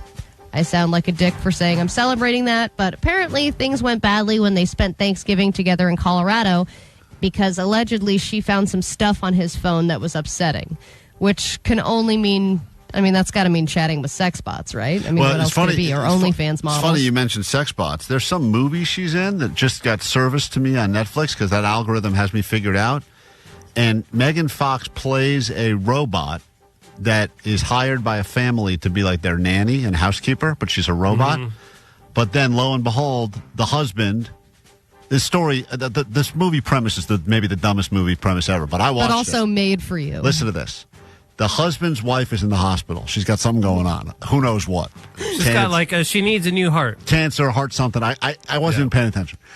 the guy goes to like a tech convention, and he of course hires the hottest robot that could you could ever hire, played by Megan Fox. Megan Fox is at the house. She's cleaning. She's cooking. She's doing stuff, and then he decides one day. I don't even know why she'd be in a bra and underwear, but she's in a bra and underwear as a robot, not a sex robot, and she starts telling the guy, "Hey, my job is to make your life easier," whatever that means.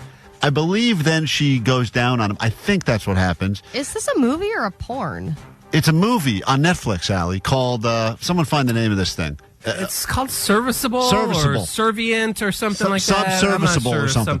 And then like that, he takes her in the shower, which is a terrible idea for a robot. That's a bad idea. Right. And apparently they built this robot with a full working vagina or something. Because then he starts doing the robot. I swear. My God. Allie, what is happening? You mean like dancing? Doing the robot? No.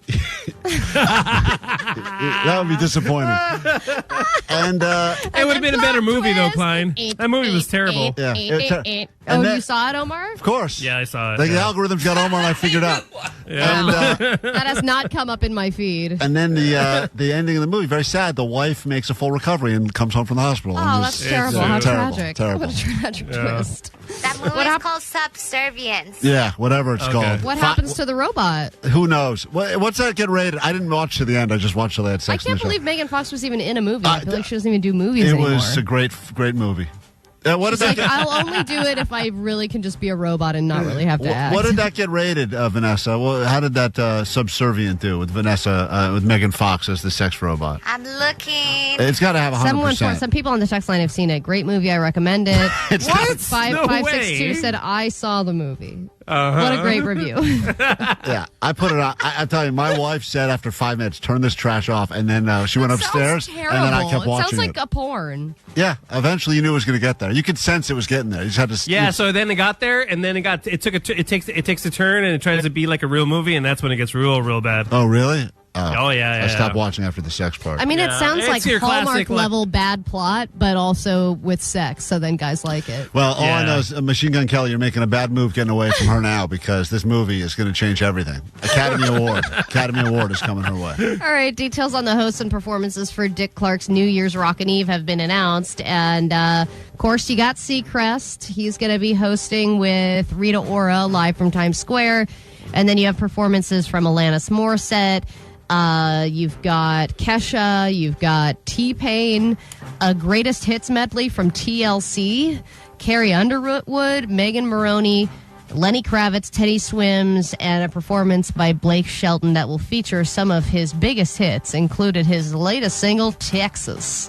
All right. I like just looking over his shoulder and watching Anderson Cooper get hammered and fall off his platform. That's what I look forward to every year. I know. I want to forget about the ball drop again. Remember that one year where they were all super wasted? Yeah, that's good stuff right there. Yeah. Let's get into a brand new hour of the show right now. The very first thing we do is get you into KROQ's Almost Acoustic Christmas. So if you've never called us before, now would be a good time to use these numbers in this order. 800-520-1067. Caller 20. Your life gets better next. Klein Alley Show. 106.7 KROQ FM in HD Pasadena, Los Angeles, Orange County. This is the world famous KROQ. All right, we've already given you a great movie recommendation this morning. What more could you possibly want? And there are a lot of people that said that they saw that also get service to them on Netflix, and they skipped it because they knew it was garbage. But I'm telling you, give it some time. All you really need to give it is those 5 minutes. 5 minutes. All you need to do is 5 minutes. Skip to the part. It's like an hour in. The shower scene. Yeah. The rest of it is forgettable. Yes, Allie?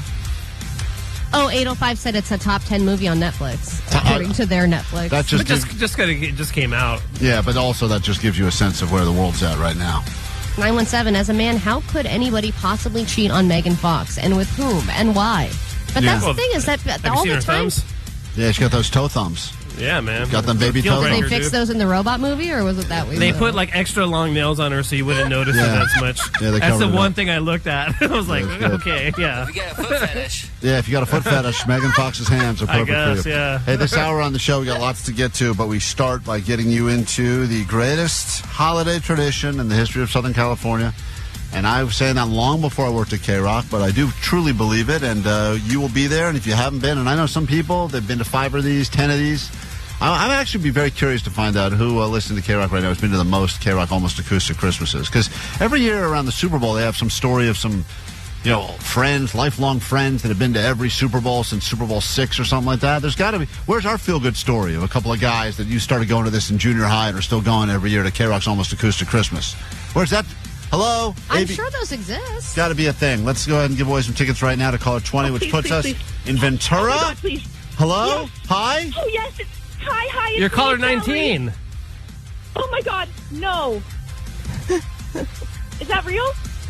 No. You're caller 21. Oh, my God. No. Please tell me I'm the right caller. Please, God. Valerie, you were saying a prayer. I don't know to who, but you are indeed caller 20. Oh, I love you guys so much. You have no idea how many times I've called.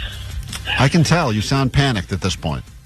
It was. I mean, I have been calling like a mad woman. This will be my daughter's second acoustic Christmas. Wow. And she is just 12 years old. And she fell in love with the bands last year. We went to 2 Bleachers concerts after seeing the Bleachers because she was just starstruck. Yeah, it's amazing. And so I can't wait to see who's her new favorite band after Almost Acoustic. At that impressionable age, you get your tickets, you go see a band, and next thing you know, she's going to grow up and she's going to end up getting, tattoos of the Smashing Pumpkins all over her body or something of that sort, and you'll be so proud that you made that happen. So hold on one second. We can get you some tickets. You guys will be on the floor by the big band, so enjoy that, Valerie. And it just goes to show you, if you try hard enough and you call enough, either we will block you for life or you'll win tickets. One of those two things will probably happen. Congratulations. You'll have another chance. Calling will get you somewhere. Another chance to win in less than an hour with the great Nicole Alvarez. So be ready. Just like that woman. You heard it. She tried. She didn't quit. And she's in. That could be you next. Coming up at 10 o'clock again right here on K-Rock.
KROQ, we are Klein Alley Show. A lot of messages on the GOAT line today. The last 24 hours, always there for you when you need it. 844-956-GOAT. Comments, critiques, criticisms, death threats, or unanswered questions. If you're a new listener to the show, get some questions about something or something you heard, where to come from, you can always leave those questions. We try to answer as many as we can on the GOAT line. And Vanessa inspired quite a few calls yesterday. For starters, some other people wanted to defend her. She is not afraid and not ashamed of announcing that she is an adult colorer.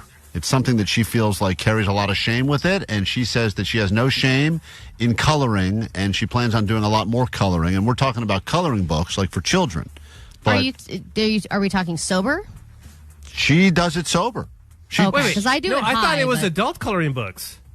Yeah, they have adult ones that have like swear words in them and stuff. I'm And they're actually Those are really cool. hard. Oh, wow, Yeah. cool. Swear But words. it's still a coloring book, guys. Let's not lose sight. But they're awesome. Well, listen, this guy on the GOAT line claims that the coloring books have made strides since we were kids. Hey, Klein Alley Show. I'm calling to defend Vanessa's love of coloring and coloring in coloring books, and everybody thought it was lame, but I just checked on it. So far, he hasn't done a great job at defending her Yeah, love. right? It's not good that this is the first guy to come to your defense. And coloring in coloring books, and everybody thought it was lame, but I just checked on Amazon, and Rob Zombie's coloring book is the #1 selling coloring book on Amazon. So obviously coloring is pretty cool. Obviously, it's pretty cool. So Vanessa. So Vanessa gets a point from that guy. Congratulations, Vanessa. Get your coloring books, everyone. But you do color in kids' books and the child's menus at restaurants and stuff as well, correct? Child's menu. Of course not. Oh, it's only adult. I think they just hand her the child's menu. Because of her size? Here you go. Figure out this maze. We'll get you some chicken fingers in 20 minutes. But this guy's defending you. Now, meanwhile, you shared something very intimate yesterday when we were talking about best things that happened on the floor, and she said she had an ex-boyfriend that used to say that he wanted to have sex in a vineyard, and so she did that with him. And your ex-boyfriend, believe it or not, called us, Vanessa. Did you know this? I believe that he did not. Oh, he did. This message was on the GOAT line. Hey guys, yeah. This is Vanessa's ex-boyfriend. He does not sound like that. Well, this guy wouldn't call and claim he's your ex-boyfriend if he wasn't your ex-boyfriend. That's insanity. This is Vanessa's ex-boyfriend. Never did something like the one that we did it in the vineyard. Yeah, it was great. Anyway, back then, I would just start naming stuff that was nearby and preface it with, I always wanted to have sex at blank location. And she was like, good to go, man. I'd be like in the mood, and I'd be like, I've always wanted to have sex on the side of the freeway. And she'd be like, oh, we're near a freeway. Here's your chance. She did claim yesterday, Allie, I know you were not here, that he had given her a list of things he wanted to do while they were in wine country. And one of the things on his list was have sex in a vineyard. What were the other things on the list? She Do we know? couldn't remember, she says, right? Vanessa, no recollection of the rest of the list, just that one. Yeah, because it's not my list. It was his list. But it's funny because this guy, now her ex-boyfriend, called us and he said, we'd pull over and just like do it on the side of the road, man. It was crazy. That's all I had to do and she was good to go. how long did you date that guy? Not that guy, but my ex, almost 2 years. This guy was not How long your did you ex. date this guy on the GOAT line? 0 years. I always wanted to have sex under a tree. Well, there's a tree. Let's do it. All right. Sounds very adventurous. I'm glad thank you broke up with him. All He right. obviously did not have the right priorities. Yeah, you deserve better. You deserve do. better. We take a quick break. We're back in a moment. We got more show to get to. Go nowhere. Klein Alley Show continues next. It's almost Christmas. This is your last chance. Every hour on the hour from 9 a.m. to 7 p.m. Tickets on the floor to the 33rd annual KROQ Almost Acoustic Christmas. This Saturday, Kia Forum. Thank you, KROQ Acoustic Christmas! Hey, what's up, people? This is Nick Hexum from 311. Hey, it's Billy Corgan from the Smashing Pumpkins. What's up, y'all? This is Jim from Jimmy Eat World. Hey, it's Jacob Noel of Sublime. Keep listening to KROQ. Hey, it's back. Me and KROQ are stuffing your stocking with tickets on the floor.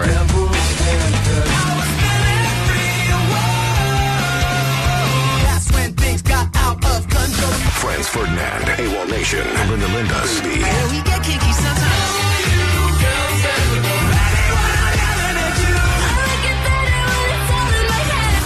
on the floor to the 33rd annual KROQ Almost Acoustic Christmas, presented by Gain. Tickets on sale now at Ticketmaster. Proceeds benefit Power Los Niños and Al Wooten Jr. Youth Center. Question, it's KROQ, Klein Alley Show. If you're in a relationship with someone, married, dating, whatever, and they want to do something to alter their physical appearance, do you feel that as the person that is their plus one, their significant other, boyfriend, girlfriend, whatever, do you have any input in if they should or could do it? Or do you think what would define like a major change? Well, in my case, I got this... porn stash? It's not a porn stash. Just a regular, good old-fashioned mustache. You look like a plumber. Yeah, thank you. I don't think anyone looks at me and goes, that guy could do porn. But they definitely... You could look like you could direct it. But by the way, I could definitely do porn better than I could do plumbing. I mean, you definitely look sleazier with it on. Thank you. That's it's actually because of the shirt you're wearing, too. It kind of looks like you're about to recruit Johnny. Johnny, you're in. Pack it up. Pack it up and sack it up. You're in. No. Are you serious about that mustache, or is this for, jokey joke like you've done before, and just to know your wife? So funny. You're the third person that has said to me, is that serious? What an insulting thing to say to someone. Is that... You would do it as a joke, though. Yes. That's who you are. Yeah, I am doing it as a joke. Yeah. But I'm doing it more... So is mine. See? What's that? Why do you have a mustache, Allie? That's even funnier.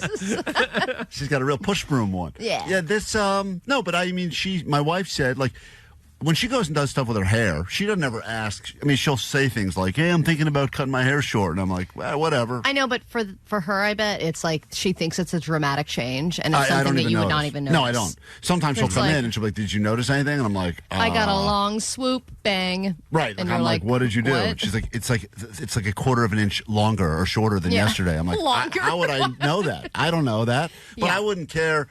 Like, she got another piercing in her ear. She did? Like another, one of the top top midlife holes. crisis? Why are you getting your ear pierced I don't know. middle age? But she, asked me if I noticed it, and of course I didn't. I didn't notice it. What, Vanessa? I think if she wants to pierce her ear at middle age, she no, can. First of all, she will not like the fact that she's being referred to as middle age. That's going to bother her more than anything. I'm just saying she's a woman who's married and has 2 kids, and I feel like at that point you kind of have your look figured out. Yeah, she's a cool mom. But I think, is that why she's doing it? To be like, I'm a cool mom? I don't know why she's doing it. I didn't really ask. But maybe she's sleeping with the piercer. I don't know. She just came back and said, do you notice any more holes on me? And I said, I'd like to. And then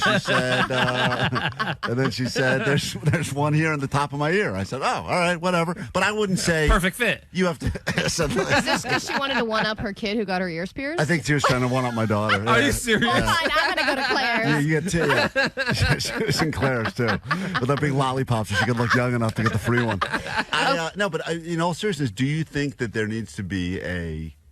clearing with the... if you're going to dye your hair... I'm talking about drastic change now. Facial tattoo, dyeing of the hair to a different color, shaving head. Is that something your partner needs any input on at all? Oh, yeah. What? I think... That's crazy. My wife has always had bangs ever since I met her. Yeah, and she does. All over the place. Bangs on the side. Right. No, bangs your friends. No, not those kinds of bangs. No one loves bangs more than your wife. She will never not have bangs. Never. That is she so needs true. to have bangs. Okay. This isn't going well. The bangs on her face. Oh, got it. Okay. Oh, wow. Okay. Wow, okay. Above her eyebrows. Yeah.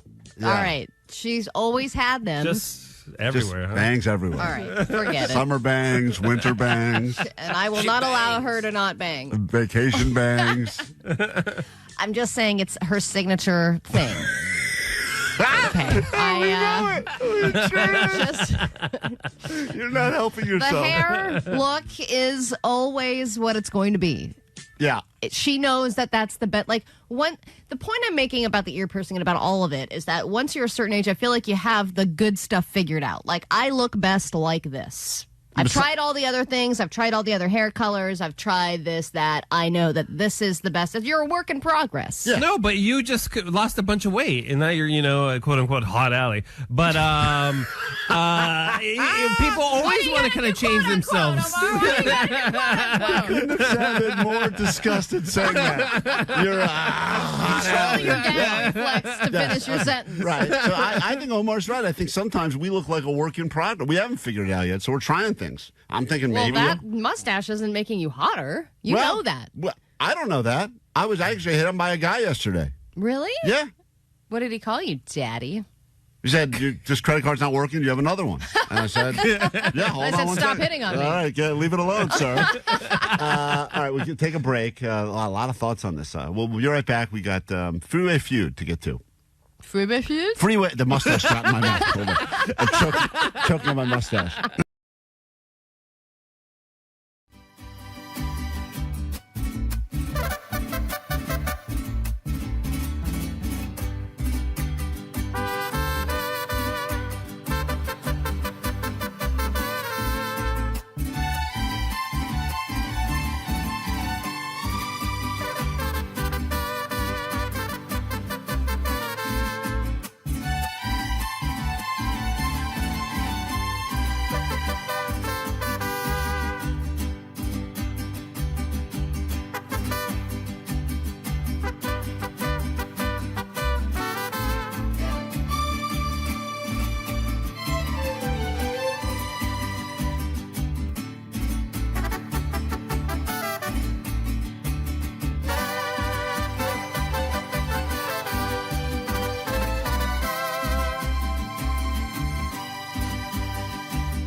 KROQ, we are Klein Alley Show.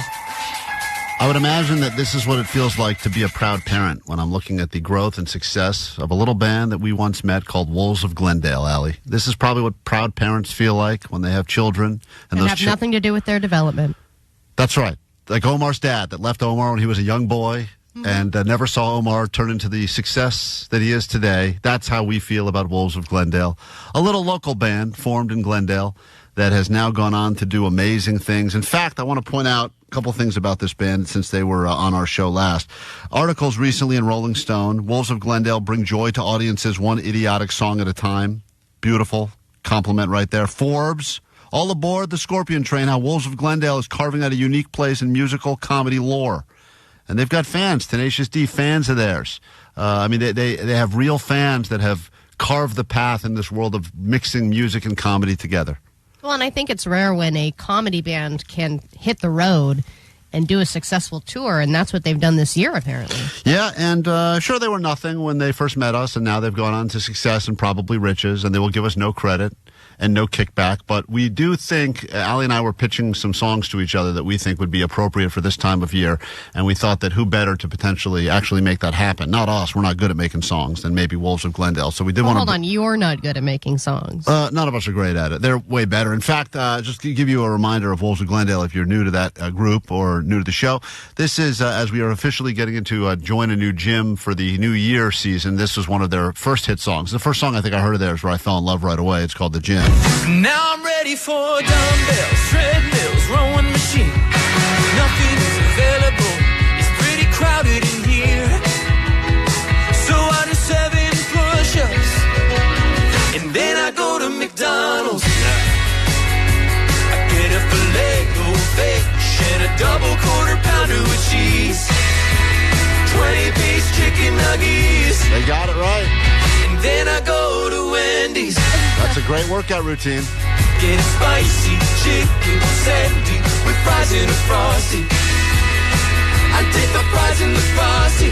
So anyway, they understand the concept of the gym, and that is really why you join the gym, so you can dip the fries in the frosty, which is what it's all about. And also, we talked about earlier the greatest gift you can give and receive this holiday season, and they were on board with that as well because they gave an anthem to that gift. Just give me cash.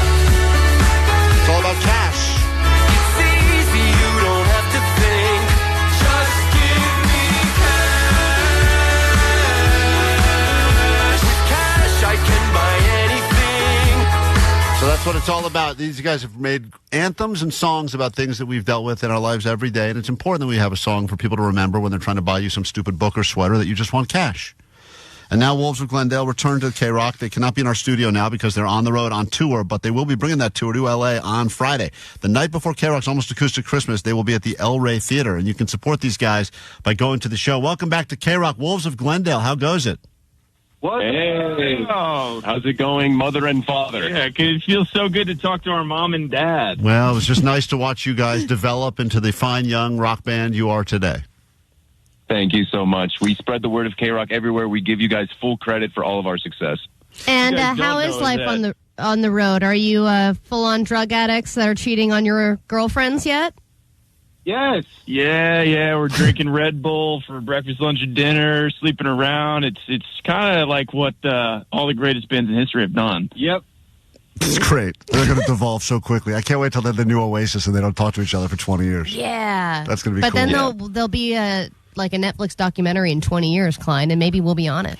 Are you guys at the point of success where you each get your own hotel room yet, or are you all still sharing one motel by the airport? We actually had to pull the trigger on that and get our own hotel rooms, but it's not because we don't love each other. It's because recently I got really sick, and it just it made sense. It was like, well, nobody wants to sleep next to a dude who's really sick. So we were like, from now on, let's separate ourselves. Yeah, what Ethan's also not telling you is that I also snore like a chainsaw, and I think that we used to have a rotation where one person would get the single room, and then the other two would share a room. And that had to play a role in our decision to get solo rooms. Yeah. Sleep, it turns out, is actually important to performance.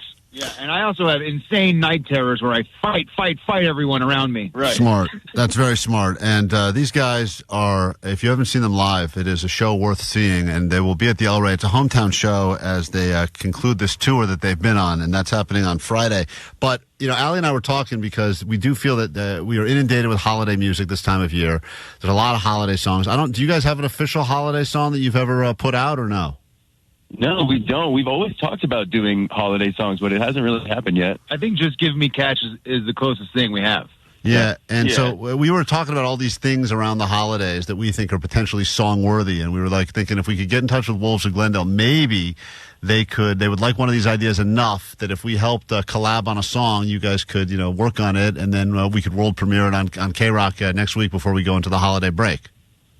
I mean, got it. That's a no-brainer. You say the word, you give us an idea, we'll flesh it out. We'll make a #1 hit for All right, it. Allie, Wolves of Glendale X KROQ. Give them the first idea, Allie, because I know we were talking about a few of them. Okay, so Wolves, the first idea is the concept of the Christmas stocking being way better than the Christmas gifts themselves. If you think about the stocking, you open it up, there could be scratchers in there, even stupid stuff like little tiny shampoo bottles from hotel rooms, whatever it is, even though it's crap, somehow it's the best part of Christmas. That's idea #1. Okay, love that so far. Strong start. Yeah, it's also kind of like a big sock from what I understand, which is already kind of funny. Right, It's a giant sock. It gets very underrated. People usually skip. Every song's about the presents under the tree. No song's about the stocking, and the stocking's got all the good stuff, including the cash that you mentioned earlier. Option #2 is that week that no one knows what to do with, that random 1 week that we can kind of all call dead week. It happens between Christmas and New Year's Eve, and no one knows what day it is. No one really changes their clothes. No one, your meals are all confused. I think that week needs a song, like an anthem for that one random week where no one knows anything that's going on. It's just the weirdest week of the year. I have so much to say about this. It's my least favorite week of the year. I could write a book on it. I'm so down. Yeah, and also, I think I'd just love to hear a holiday song called Dead Week, to be honest. I have a feeling we're going to take that into a completely new territory, if you know what I'm saying. Classic Wolves of Glendale murder. All right, potential great. there. Love it. Dead Week, and the other option, which I don't even think you need it, because I think you guys have settled on Dead Week, was just an anthem about everyone's weird single uncle that they have to spend some of the holidays with. Which could turn into murder as well. Right. I mean, all three of these have potential to turn into a story that ends in murder. But Dead Week is definitely fun. Creepy Uncle and Big Sock, full of good stuff. All strong options. They can make an appearance in Dead Week also. Great. We can feature both of those things. Well, listen then. I know you guys are on the road. You've got a show tonight. Where are you even right now? Where are you, in Utah? Dude, we are in Wyoming right now. We're driving down. We have a 13-hour drive today, an 8-hour drive tomorrow. We're making our way back to L.A. to really, really crank it up at El Rey on Friday night. All right, so there you have it. Wolves of Glendale. Support these guys. They've been great to the show. And next week at some point, when you probably didn't want to do any more work, you will world premiere a new song, potentially called Dead Week, about the weirdest week of the entire year. 100%. We love you guys. The great Wolves of Glendale. Thank you, Mom and Dad. Yeah, of course. Congratulations on all the success. You're welcome, kids. You have fun out there. Now Don't do too much crack. Go do crack. Oh, wait, you're saying don't do crack? I thought we were saying do crack. Your dad says do crack. We have different parenting styles, apparently. Crack it up, kids. The great Wolves of Glendale. I'll see them back in L.A. on Friday. Take care.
list. We're breaking them down day to day. It's the 12 days of Listmas here on KROQ. What will the list be today? You will be forced to stick around until you hear what is number one. Allie, which list are we going with this morning? Well, this morning, Klein, we are going through the list of the most stolen items. Of course, people love stealing these days, and it's running rampant here in Southern California. So what are the top 7 most stolen items? And this is pretty much from people, not from, like, retail stores. So these are an individual person. If you're going to have something stolen from you, what will it be? The obvious obviously would be like purse, wallet, stuff like that. But we live in the digital age. I would assume cell phone is it's got to be a top stolen item. Even if you've lost it or you dropped it in a porta potty, you're going to claim it was stolen because you want to get that sweet insurance money, right? Wow, it's interesting that you think phone is one of the top 7. Is that what you're going with? Yeah, of course. Not on the list. What? Yeah, I think they're a lot harder to crack and wipe and stuff. So I think people kind of deem those like not really worth stealing. I would go with like something like an Apple Watch or like a laptop or something like that. It was easy to kind of like wipe and reset and resell. Omar is right that iPads and laptops are much more of high value and easy to take away with high demand. So they made the list? Yeah, iPads and laptops. Any other guesses? What about pets? Oh, yeah, a lot of people get their dogs stolen. This French bulldogs came and walk them out, and you got to wait till it's like night to walk them, or else someone sees them, they take them. No, not on the list, Jake, but definitely a good guess. So, I think that's just here. I saw a video of this old dude trying to get punked on the streets of New York, I want to believe, for Rolex. So are like old-fashioned watches up there? Fancy watches, jewelry, like that stuff, Allie? Number 2 on the list is jewelry and gold. Gold. That's why I stopped walking around holding all my gold. It was like making me just such a got heavy target. walking around with the gold bars, Yeah, but also I didn't want to get them stolen. If you don't want to buy gifts this holiday season, but you'd like to steal them, we're going through the 12 days of Listmas here on KROQ, and we have the new list. These were the most stolen items of this past year. Already 2. All we've come up with is 2 so far, which is pathetic. Huh. Yeah, electronics was number 3, and number 2 was jewelry and gold. So there's still a lot. Shoes. A lot of people stealing people's like Jordans and stuff. Nice shoes. Someone's got nice shoes. Girls got Louboutins. A whole pallet of Jordans. Yep, got to take them. Take those shoes. Not on the list. What? Shoes is not on the list. I feel like I see a lot of people walking around without shoes. You gotta. Well, yeah, but that's not because they were stolen. It's because they lost their shoes. No, I think it's probably because they were stolen. People see shoes. They want them. God, think bigger, literally. Oh, okay. I got it. Ozempic. No. You said think bigger, literally. I think people's cars are getting stolen. Oh, good one. Damn it, cars. There you go. Stupid. Cars and bikes came in at number 6. So that was only 6? Yep. Cars and bikes, they put them in the same category? Well, yeah, they're not going to give bikes their own category. I mean, right, bikers? Number 1 thing stolen. Hold on. We've already said phones, not on the list. Ozempic, not on the list. I think it's going to be something bigger, something that's in your house. People are coming in and taking it out of your house. Safes. People love stealing safes. What's in the safe? Cash. There you go. Number 1 is cash. Cash is always on the top of every burglar's wish list. Unlike other commonly stolen items that need to be resold in pawn shops, cash can always be used directly and quickly without any conspicuousness. Just give me cash. Hey, burglars. They know. It's easy, you don't have to think. Right. Just Steal some cash. Steal some cash.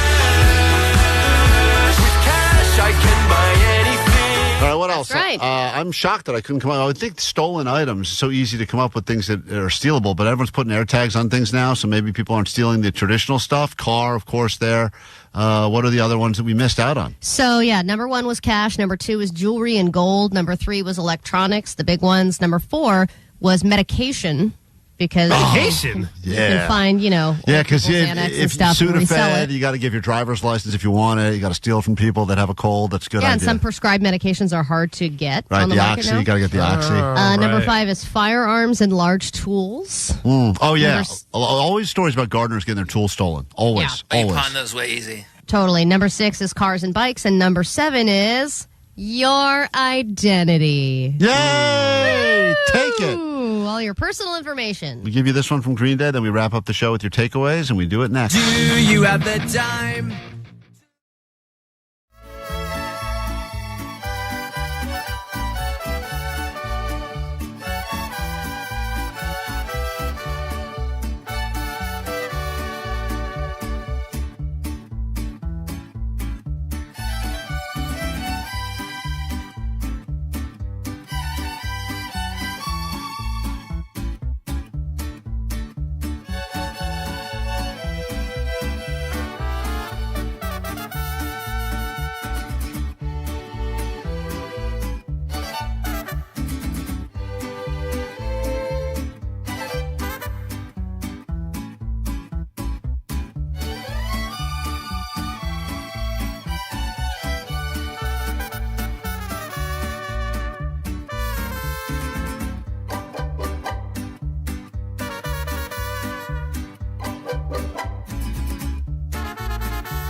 K-Rock, Klein Alley Show. Anywho, I'm going to go to bed, and I'll see you guys tomorrow. Okay, what a beautiful way to wrap up the show today. We'll do some takeaways, and we'll get the hell out of here. Remember, 40 minutes nonstop K-Rock in your future, and tickets every single hour starting in about 15 minutes with Nicole Alvarez.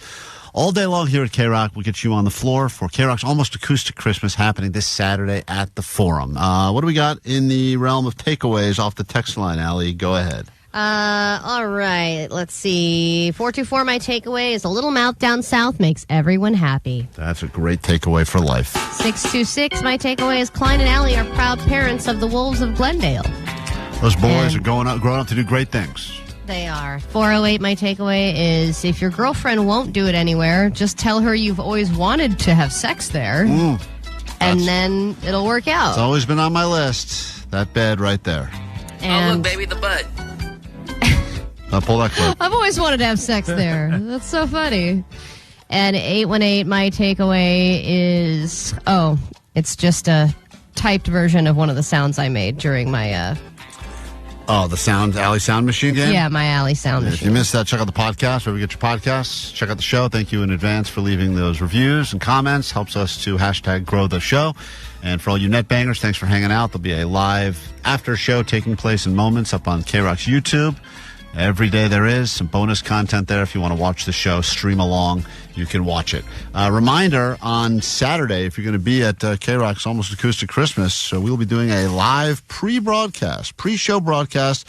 That's going to be happening 3 to 5. Bands will be stopping by. We're going to be hopefully doing some upgrades, hanging out with you. It's always a good time. Put up some footage from last year's one, and this one will be just as good, maybe even better. So plan on stopping by as early as 3 o'clock so you can hang with us for the pre-show live broadcast. All right? What do you got for takeaways, Jake the Nerd? Let's all gather around the toilet brush and celebrate crying baby Jesus. That's what it's all about. That sweet rainbow toilet brush. Merry Christmas. Omar, takeaway? My takeaway is this. He said it beautifully. That guy said it beautifully. He did. You don't know what we're talking about? Check out the complete show. Allie, COVID positive Allie, you got a takeaway? Yeah, my takeaway is that Popeye's biscuits are an international favorite. Man, they really are. Winner. MVP of the school as far as I'm concerned. All right, Omar, take us out. We'll do it tomorrow. We'll try to do it better. In the meantime, if you need us, go line open for you now, 844-956-GO. And have a great day. Stick around for your tickets at 40 minutes nonstop. K-Rock next. That they feel that they feel that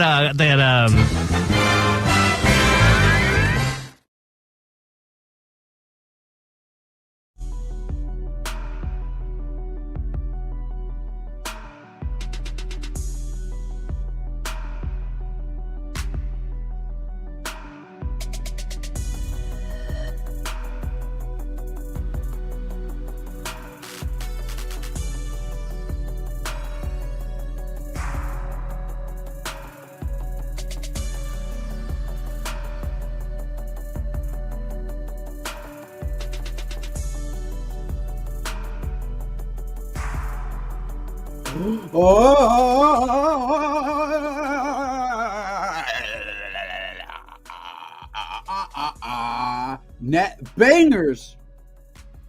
What's banging, y'all?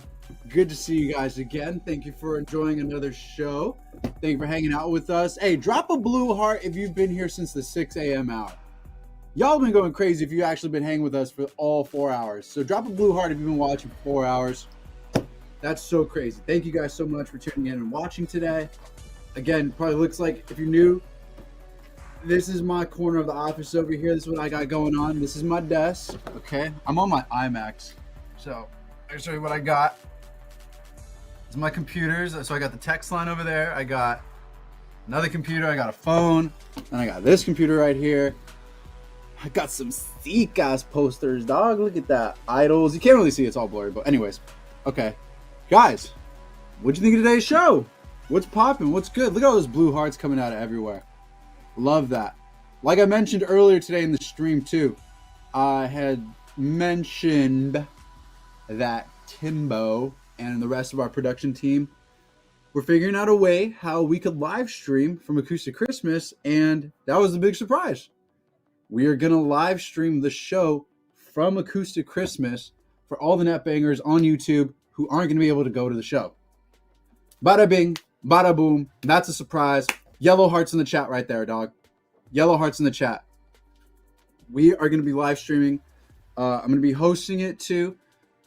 Haven't decided yet what we want to show you guys, what's going down, but best believe it's going to be popping. We're going to keep the action going all night long. Some of you guys, I know a lot of you guys are like from out of state. There's a couple listeners, like I think one guy said he's from New York, Pennsylvania, Texas. We got netbangers in Texas who watch the show. They're going to be watching this too. So we want to give you the full experience. We want to show you what you're not going to be able to see.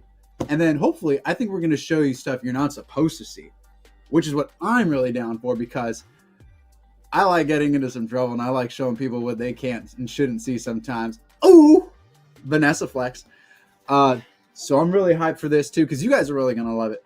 I'm talking about like maybe inside the forum, backstage, forum club, get into some little nitty gritty stuff, you know, and whatever you guys want to see, whatever's up in the spur of the moment. We might run into some rock stars. I think Lindsay Lohan's going to come this time. Drew Barrymore. You guys think I'm joking. They used to come to Weenie Roast and Acoustics all the time. Look up Lindsay Lohan Acoustic Christmas 2000, whatever. Just look up Lindsay Lohan KROQ. She was there. Look up Drew Barrymore. She was with one of the Strokes for like 3 years. She was at all our KROQ shows. Never know who's going to come. Shaquille O'Neal. Yo, Purple Heart if y'all trying to see Shaquille O'Neal at Acoustic Christmas. I'll call him right now. You know how I have Shaquille O'Neal's number? I do have Shaquille O'Neal's number. I will legit call. If we get, chat, give me like 100 Purple Hearts in the chat right now.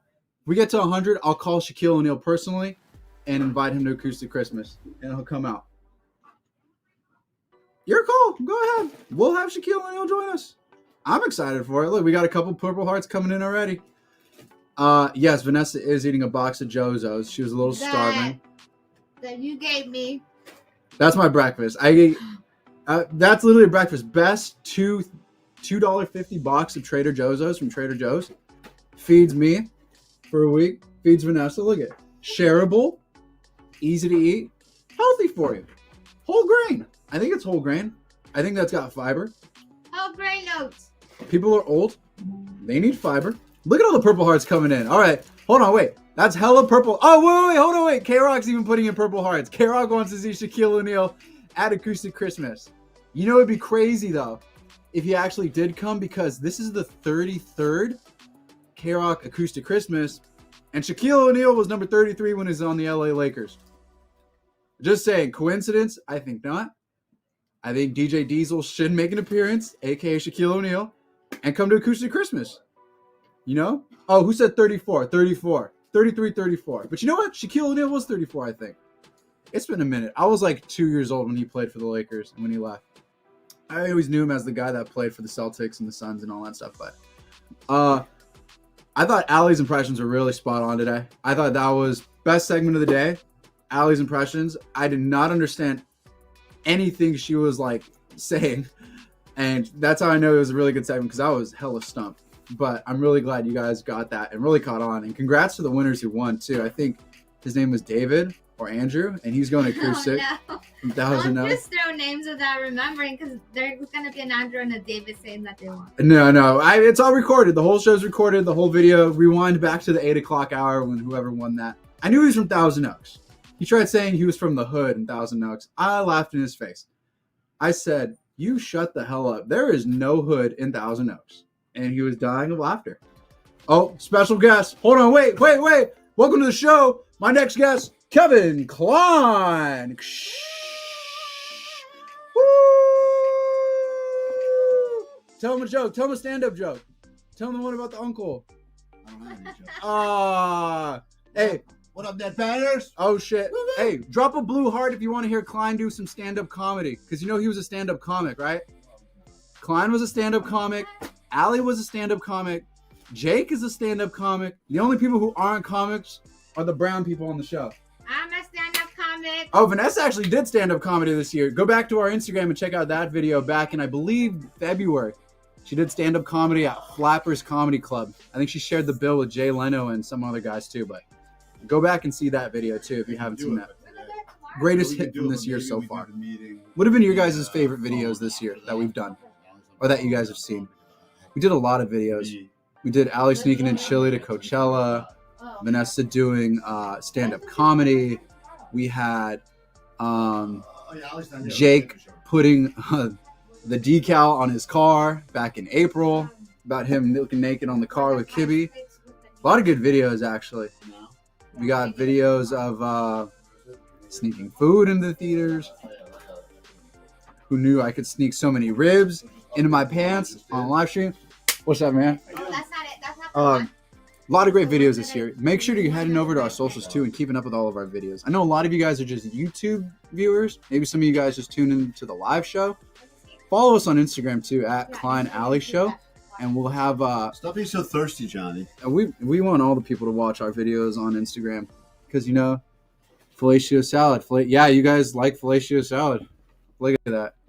End of year list. Should we do an end of year list? Well, Oh, shit. hate to break it to you. Spoiler alert. We're gonna go on Christmas break. Ooh, sue us. We're gonna be gone for like a week or two. Kill us. Okay. During that time off, you're gonna be hearing best ofs and you're gonna be hearing the countdown of the year. Favorite videos, favorite segments, favorite guests. I think I personally loved when who's your favorite guest that you had come this year? Was Gwen Stefani Gwen this year? Stefani was this year. Gabriel Iglesias. Gwen Stefani freaked out. She's the nicest human ever. She's beautiful. I loved her outfit. I freaked out. I never freak out. I freaked out. Ice motherfucking Cube came to KROQ. That's right. Dude. Ice Cubic Cube. Dude, put that in the fucking history books. Why he came to KROQ? A hip hop pioneer coming to KROQ? I don't know why he came, but he came. I'm going to give a shout out to the quote unquote smaller acts.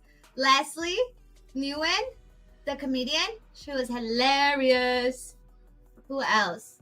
She's a small act, but I really liked her. Who else did you like? I'm trying to think too.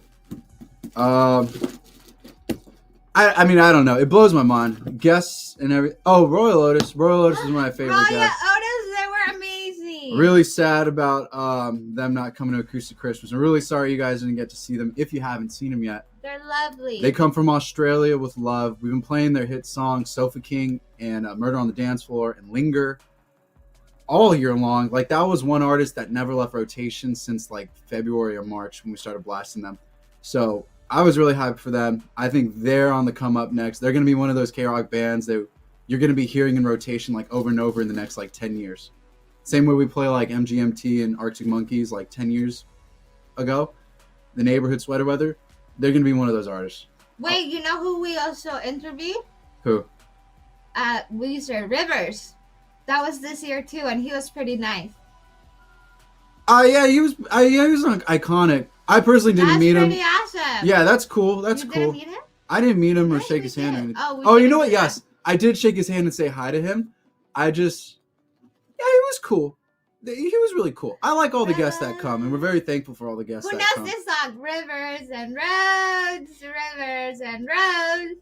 Oh, Rivers when I'm yes. with you. Sublime came the too. head and the heart No, the fucking Head on the Heart. Get that shit out of here. is the best. How are we gonna forget Sublime was here? And you denied Jacob from They Sublime. were not my top 5. Oh, chat. Ooh, Chat. my... Chat. Drop a green heart for Sublime really quick, though, bro. Hold up. I gotta go. I love Sublime. I love Long Beach. Whatever area code that is. 21366. I don't know what it is. Sublime was one of our favorite guests that we've had this year, too. Chat. We've only got about 2 more days left till Acoustic Christmas. No. 3. I'm not good at numbers. I'm not good at math. I was in Kumon, the tutoring center. I didn't really care. We got 3 more days till Acoustic Christmas. We're all going to be there. I would love... I'll look at the camera right here. Look at this. I would really love to see you at Acoustic Christmas, along with my team, and along with other thousands of KROQ listeners that are going to be at the forum this Saturday. I'd really love to see you guys there. We're going to have an amazing time. We're going to have amazing shows. We're going to have giveaways if you come to our pre-show broadcast, which is going to be outside on the concourse from 3:30 to 5. But please get there at 3. Actually, you know what? Get there at 3. Broadcast and be there from 3 to 5. I have a meeting. We gotta go. Would really love to see you there. Go ahead. No, because I need the silence. I have to go jump on the computer. Okay. So Sorry, I'll be there people. we'll be there from 3 to 5. We'd really love to see you. So make sure you go ahead and grab your tickets right now. Ticketmaster.com. Get your tickets. We'd love to see you there. All of us there. All And I of want to it see sponsored by Fredo O's. and I want to see you. And I want to see you. And I want to see you. And hey, tell that nerd of a roommate that you're sharing right now, that room with, tell them, hey, we want to see you at Acoustic Christmas too. And then also too, send this to your mom so she could buy you tickets because we know you're broke and you can't afford tickets. And then go ahead and send this to your grandmother and that cute girl that works in the office next to you, because we know you want to talk to her and we know you are looking for any kind of chance to talk to her. So go ahead and send her this video and tell her, hey, I got tickets to Acoustic Christmas. Would you like to come with me? I'll even drive us there. Do it all, okay? Shover time? No, we're too busy right now. Allie's not here. We got shit to do. Sorry, I don't really care to do it either. JK, I'd love to do it. But we have too many meetings. This is the busiest time of the year for us. This is like our Super Bowl time. So sorry guys. Red hearts in the show time. But keep the chat going in the Discord if you guys are still on that. Follow us on socials at Klein Alley Show. And we'll see you guys soon. Take it away, Timbo. Well, congratulations. If you made it to the end of this video, there's a 2% chance that you're still paying attention. And please check out our other video series called Mr. Beast. It performs very well. Yeah. We don't like to brag about it. This is really our sweet spot, but that's what we do on the side, and I don't want to blow it, ruin it for you, but that's Mr. Beast right there. Yeah, we're going to blow up a bunch of Cybertrucks tomorrow. Yeah, so that's our other video, or you can just keep watching these ones. This is kind of like our giving back to the community thing. So thanks for being a part of whatever charity this is, and have a great day.